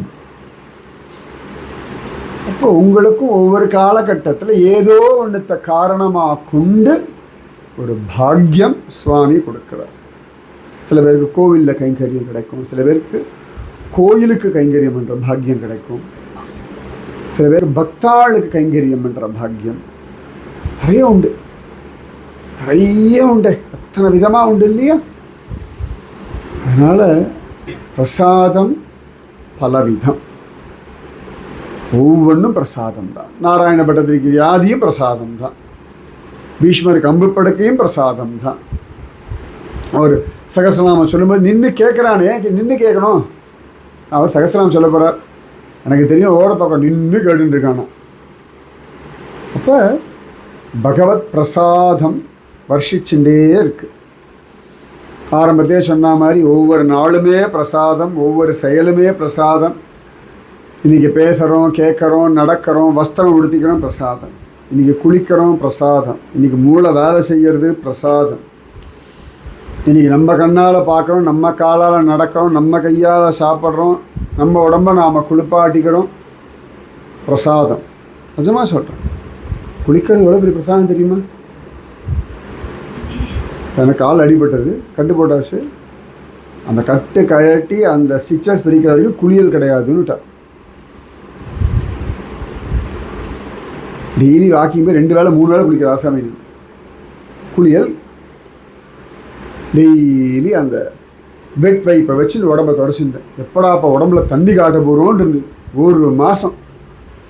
அந்த முதல் தண்ணி விடும்போது அழுதேன் நான். கங்கே, நிஜமாவே அந்த தண்ணி விடும்பொழுது அப்பா எவ்வளோ பெரிய பிரசாதம். அன்றைக்கி தான் தெரிஞ்சது. அவ்வளோ நாள் குளிக்கிறது பெரிய விஷயமா தெரியல. கங்கையில் குளிச்சிருக்கேன், யமுனையில் குளிச்சிருக்கேன், நர்மதாவில் குளிச்சிருக்கேன், கோதாவரியில் குளிச்சிருக்கேன், இத்தனை நதியை பார்த்துருக்கேன். அன்னைக்கு அந்த என் பாத்ரூமில் உக்காந்துட்டு அப்படி தண்ணி விட்டான ஓன்னு அழுதேன். அப்பா, தண்ணி மேலே முழுசாக தலையிலேருந்து விட்டுண்டு குளிக்கிற பாக்கியம் நிஜமாவே நமக்கு தெரிய மாட்டேங்கிறது. நம்ம பிரசாதம்னா இதெல்லாம் பெருசு பெருசு சில இதெல்லாம் வச்சுட்டு இருக்கோம். ஆஃபீஸ் நல்ல வேலை கிடைச்சா பிரசாதம், குழந்தை கல்யாணம் ஆச்சுன்னா பிரசாதம், கர்ப்பவதியானா பிரசாதம், சில சமயங்கள் டைவர்ஸ் ஆனாலும் பிரசாதம் தான். Depends upon. சில சமயம் ஆஃபீஸில் தொடர்ச்சியாக பிரசாதம் தான். நிஜமாவே இல்லாட்டி எங்கே முன்னேற்றம் வரப்போகிறது? அடுத்த லெவல் போகிறதுக்காகத்தான் சில தடைகள் மாதிரி சிலது வரும், சில சேலஞ்சஸ் அப்போ தானே வரும். இதையும் பிடிச்சிட்டு அதையும் பிடிச்சிட்டு எல்லாத்தையும் விட்டால் தான் மோட்சம் போக முடியும். இது எல்லாத்தையும் பிடிச்சி மோட்சம் போக முடியுமா? சொர்க்கமே போக முடியாது. திரிசங்கு ப்ரூஃப். சரீரத்தை பிடிச்சுட்டு நான் போகிறேன், தலைகீழ தொங்கு வவ்வால் மாதிரி, அது வவ்வாலாகவே பிறந்திருக்கலாம். இதுக்கு என்னது ஒரு தபஸ் வேறு, இதுக்கு ஒரு விஸ்வாமித்திரர் வேறு. விஸ்வாமித்திரர் எழுத்தோனில் பாருங்க, அடே ஓடா சத்தியமாக வவ்வாலாக தொங்கிட்டு இருக்கான். எவ்வளோ கொடுமை அது. அது வவ்வாலாக பிறந்தனால அட்லீஸ்ட் ஒரு ஜோடி கிடைக்கும், ஒரு 4 குழந்தைகளை பெற்றுக்கலாம், ராத்திரியில் அலையெல்லாம், ஏதாவது ஒரு பிரயோஜனம் உண்டு. என்ன பிரயோஜனம் சரீரத்தோடு போய்? அப்போ ஒவ்வொன்றத்தையும் விடணும். சிலதெல்லாம் நம்மளை விடணும், சிலதெல்லாம் நாம் விடணும். அப்போ தான் அடுத்த லெவல் க்ரோத். மரங்கள்லாம் இலைகள் கிளைகள்லாம் விடுறது இல்லையா, அது போல். இப்போ ஒவ்வொன்றுமே அனுக்கிரகம், புரிஞ்சுக்கோங்க. எல்லாமே பிரசாதம். யாராவது அப்படி சண்டை போட்டால் இனி உன் முகத்தில் முழிக்க மாட்டேன், பிரசாதம். எவ்வளோ பெரிய பிரசாதம் தெரியுமா? எங்களை கேளுவோம். யாராவது பேச மாட்டோம், அப்பாடா இனிமேல் வாட்ஸ்அப் அனுப்ப வேண்டாம், இனிமேல் ஃபோன் பண்ணால் எடுக்க வேண்டாம், இனி 5 நிமிஷம் ஸ்பெண்ட் பண்ண வேண்டாம், நாம ஜெபம் பண்ண, பகவான் இருக்கான் காப்பாற்றோன்னு சொல்ல வேண்டாம். சொன்னாலும் கேட்க போகிறது, எதுக்கு சொல்லணும்? அவ்வளோதானே. சில பேர் நம்மளை அவமானப்படுத்துகிறா, எவ்வளோ பெரிய பிரசாதம். ஆரம்பத்தில் சொன்ன துருவன் கதை, அந்த அவமானம் தான் அவனுக்கு ஹரிய கொடுத்துடுத்து. அர்ஜுனன் யுதிஷ்டன் எல்லாத்தையும் இழந்தா, வீடு வாசல் சொத்து சுகம் எல்லாம் இழந்தா. கிருஷ்ணன் சாரதியாக கிடச்சிட்டானே, எவ்வளோ பெரிய பிரசாதம். துரியோதனுக்கு எல்லாம் கிடச்சிது, கிருஷ்ணன் கிடைக்கலையே. எல்லாம் கிடச்சிது, கம்ப்ளீட்டாக கிடச்சி கொடுத்து. ஆனால் ஒட்டுமொத்தமாக இழந்தான். இவாளுக்கு எல்லாம் போச்சு, ஆனால் கிருஷ்ணன் எல்லாத்தையும் வாங்கி கொடுத்துட்டான். வயசான காலத்தில் நிம்மதியாக இருந்தாள். வயசான காலத்தில் அப்பாடான்னு இருந்த. இள வயசுலலாம் உடம்புல திமிரு இருக்கும் போதெல்லாம் காடு மேடுலாம் அலைஞ்சுட்டார். ஜாலியாக இந்த காலத்தில் பசங்கள்லாம் அங்கங்கே ஊர் சுற்றுவாள். உடம்புல தெம்பு இருக்கும் பொழுது வயசான காலத்தில் ரிலாக்ஸ்டாக இருந்தாள். பஞ்ச பாண்டவர்கள்லாம் அந்த வயசான காலத்தில் அவளுக்கு ஆரோக்கியம் இருந்தது. சொர்க்க ஆரோக்கியம் எல்லாம் போகிறோம். நமக்கு இமயமலை போகிறதுக்கே யோசனையாக இருக்குது. வயசாக ட்ரெக்கிங்கா அப்படின்னு எல்லாம் போதும்னு சொல்லிட்டு பரீட்சத்துக்கு பட்டாபிஷேகம் பண்ணி வச்சுட்டு ட்ரெக்கிங் போகிற 5 பேர் 6 பேரும். அதான் நான் செஞ்சு பார்த்துட்டேன். இந்த மானா போயிட்டு மானா ஏறி பீம் புல்ல போய் நின்னா, அப்பா எல்லாம் ஏற்றியாச்சு, திருப்பி எல்லாத்தையும் இறக்கணும், திரும்பி ஒரு மணி நேரம் ஆகும். அதோட ஒரு மேகியை வேற கொடுக்கணும் எல்லாத்துக்கும். இல்லை இங்கே கேசவ பிரியாக பார்க்கணும், எல்லாத்தையும் கையை பிடிச்சி பத்திரமா இறக்கின்னு போனால் திருப்பி மேலே ஏற்றணும். இதில் ஆஞ்சு ஓஞ்சு வயசான காலத்தில் எல்லாருக்கும் முட்டி நன்னா இருந்து தெம்பாக இருந்து தைரியமாக மானா தாண்டி பத்ரியை தாண்டி இள வயசு பசங்க போயிட்டே பாதியில் வந்துடுறான் முடியலன்னு. இதுக்கு மேலே முடியலை, நாக்கு தள்ளுதுன்றா, அவ்வளோ கஷ்டமாக இருக்குன்றா, சிரமமாக இருக்குன்றா. ஒவ்வொருத்தராக போகிறான். இது என்ன ஆச்சரியம்னா ஒவ்வொருத்தராக கீழே விழறா. யுதிஷ்டர் பாட்டுக்கு போயிட்டே இருக்கா. எப்படி இருக்கும் மனசு? ஹே திரௌபதி ஒன்று விழுந்துட்டா, ரைட். அண்ணா திரௌபதியா விழுந்துட்டாளா, சரி நீ வா. அண்ணா சகதை விழுந்துட்டானா, சரி நீ வா. அண்ணா நகுல் விழுந்துட்டான், நீ வா. அண்ணா அர்ஜுனா விழுந்துட்டானா, வா. அண்ணா பீமா விழுந்துட்டான், யாரும் இல்லை, நீ வா. நாய் கொண்டு போகிற. இவ்வளவு விட்டு போனால் நாய்க்கு நல்ல கதி கொடுக்குறேன்ற என்ன ஒரு ஹிருதயம். சில சமயத்தில் விடுறதும் பிரசாதம். பிடிச்சி இழுத்துட்டு போயிட்டே இருக்கு கிடையாது. அவள் அப்படி விடுறதும் பிரசாதம். புரிஞ்சுக்கோங்க, எல்லாமே பிரசாதம். அதனால் நடந்தது, நடக்கிறது, நடக்க போகிறது எல்லாம் பகவத் பிரசாதம், பத்மநாப பிரசாதம். ஸோ இனிமேல் பிரசாதம்னா வேறு மாதிரி அர்த்தம் பண்ணிக்கோங்க, சரியா? அவ்வளவு அழகான விஷயம் பிரசாதம். பகவத்கீதையிலே பிரசாதம்ன்ற வாரத்தில் 2 ஸ்லோகம்லாம் வருது. கொஞ்சம் தேடி கண்டுபிடிங்க, எங்கே எந்த அத்தியாயத்தில் என்ன ஸ்லோகம் எனக்கு தெரியும். கொஞ்சம் தேடுங்களேன். பிரசாதே பிரசாதம் இப்படியே வருது.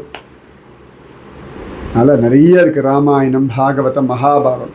அதெல்லாம் இல்லைன்னா கூட உங்கள் வாழ்க்கையில் இன்றைய விஷயங்களில் என்ன பிரசாதம்? இன்றைக்கி இந்த சத்சங்கம் பிரசாதம், பத்மநாப பிரசாதம். Radhe Krishna.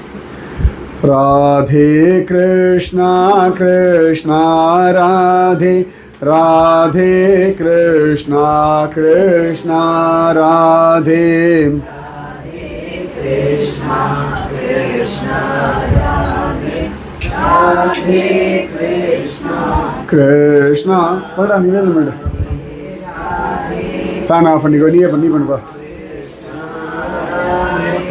Radhe Krishna Krishna Radhe Radhe Krishna Krishna Radhe Radhe Krishna Krishna Radhe Krishna Krishna Radhe Radhe बोलो कृष्ण राधे राधे कृष्ण